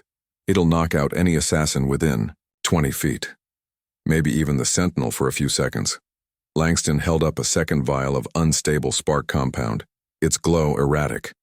And this is more potent. One drop in a spark chamber, and it'll burn out the core in moments. But you'll need to get inside the Sentinel. Holmes nodded, tucking the vial and emitter into his coat alongside the spark, heart, and blueprints. Good. You two stay here, guard Varnum. Mrs. Hudson, lock the doors. If we're not back by midnight, contact Inspector Lestrade. Mrs. Hudson, her face pale, gave a tight nod. This house is a battlefield, Mr. Holmes. Be careful. I turned to Varnum, my voice hard. Where's the Iron Vault, Varnum? Save yourself some trouble and talk. His smile widened, cold and mocking. You're chasing ghosts, Dr. Watson. Carver's beyond you now. The Sentinel will rise and my vision with it. Holmes leaned close, his eyes like steel. Your vision's crumbling, Varnum. Your assassins overheat, your sparks fail. Tell us the location, or you'll hang for the murders of Vane and Warwick. Varnum's jaw tightened, but he said nothing. Holmes straightened, his face grim. We'll find it without him. Watson, we go to Wapping first, closer to the river, likely for the Sentinel's launch. We left 221B, the fog a heavy shroud over London. Wapping's docks were a maze of cranes and warehouses, the Thames a dark ribbon under the gray sky. Holmes scanned the area, spotting oil smears and a gear and flame mark on a rusted warehouse door. The trail's here, he said, picking the lock. Inside, the warehouse was vast, lit by flickering gas lamps. Machines lined the walls, more assassins, their red eyes dark, sparks glowing in their cores. At the center stood a steel structure, its doors sealed, marked with the gear and flame symbol. The Iron Vault, Holmes whispered, his pistol drawn. We approached, the hum of machinery growing louder. The doors were locked, but Holmes's tools made quick work of them. Beyond was a cavernous chamber, the Sentinel towering within, larger than the others, its brass and steel frame gleaming, 3 spark chambers pulsing with amber light. Carver stood at a control panel, his black coat stark against the machines, glow, his hands moving feverishly over levers and dials. Carver, Holmes shouted, raising his pistol. Step away or we end this now. Carver turned, his face a mask of cold fury. Holmes, you're too late. The Sentinel's active. 1 spark left and it's unstoppable. I aimed my revolver, my heart pounding. We have your spark, Carver. Surrender or we destroy it. He laughed, pulling a spark vial from his coat, identical to ours, glowing steady. You think you have the only one? Varnum's resources are vast. This is the future. A clank echoed, and 4 assassins stepped from the shadows, their gear in flame, marks gleaming, claws flexing. Holmes activated Hale's emitter, its whine piercing the air. The assassins twitched, their gears grinding, steam hissing from their vents. 2 seized, collapsing, but the others staggered forward, slower but relentless. Swap the spark, Holmes yelled, tossing me the unstable vial. I dove for the nearest assassin, prying open its core as its claw grazed my shoulder. I swapped. The spark, the unstable compound flaring, and the machine exploded in a shower of gears, knocking me back. Carver fired, the bullet grazing Holmes's arm. He flinched, but kept the emitter active, slowing the remaining assassins. I scrambled to the sentinel, climbing its frame to reach the third spark chamber. Carver lunged, tackling me, his pistol pressed to my head. "You'll die before you touch it," he hissed. Holmes fired, the shot hitting Carver's hand, sending the pistol clattering. I shoved the unstable spark into the chamber, slamming it shut. The sentinel's core flared wildly, gears screaming, as steam poured from its seams. Carver roared, diving for the controls, but Holmes tackled him, pinning him to the ground. The sentinel shuddered, its lights dimming, then exploded in a burst of light and metal, the shockwave knocking us flat. The remaining assassins collapsed, their cores burned out. Smoke filled the chamber, the iron vault a ruin. Panting, I helped Holmes up, his arm bleeding but his eyes fierce. Carver lay unconscious, his coat singed. "It's over," I said, my voice hoarse. Holmes shook his head, binding Carver's wrists. "Not yet, Watson. Varnum's network, Ashford, Drayton, others, still exists. We've stopped the Sentinel, but the shadow remains." We dragged Carver to Scotland Yard, leaving him with Lestrade, who gaped at the tail. Back at 221B, Varnum was gone. Hale and Langston shaken. A broken window, the only clue. A note in mechanical script lay on the desk. "The flame burns on." See, Holmes's face darkened. "A gambit within a gambit. Varnum's free, and the Alliance lives. We've won this battle, Watson, but the war's far from over.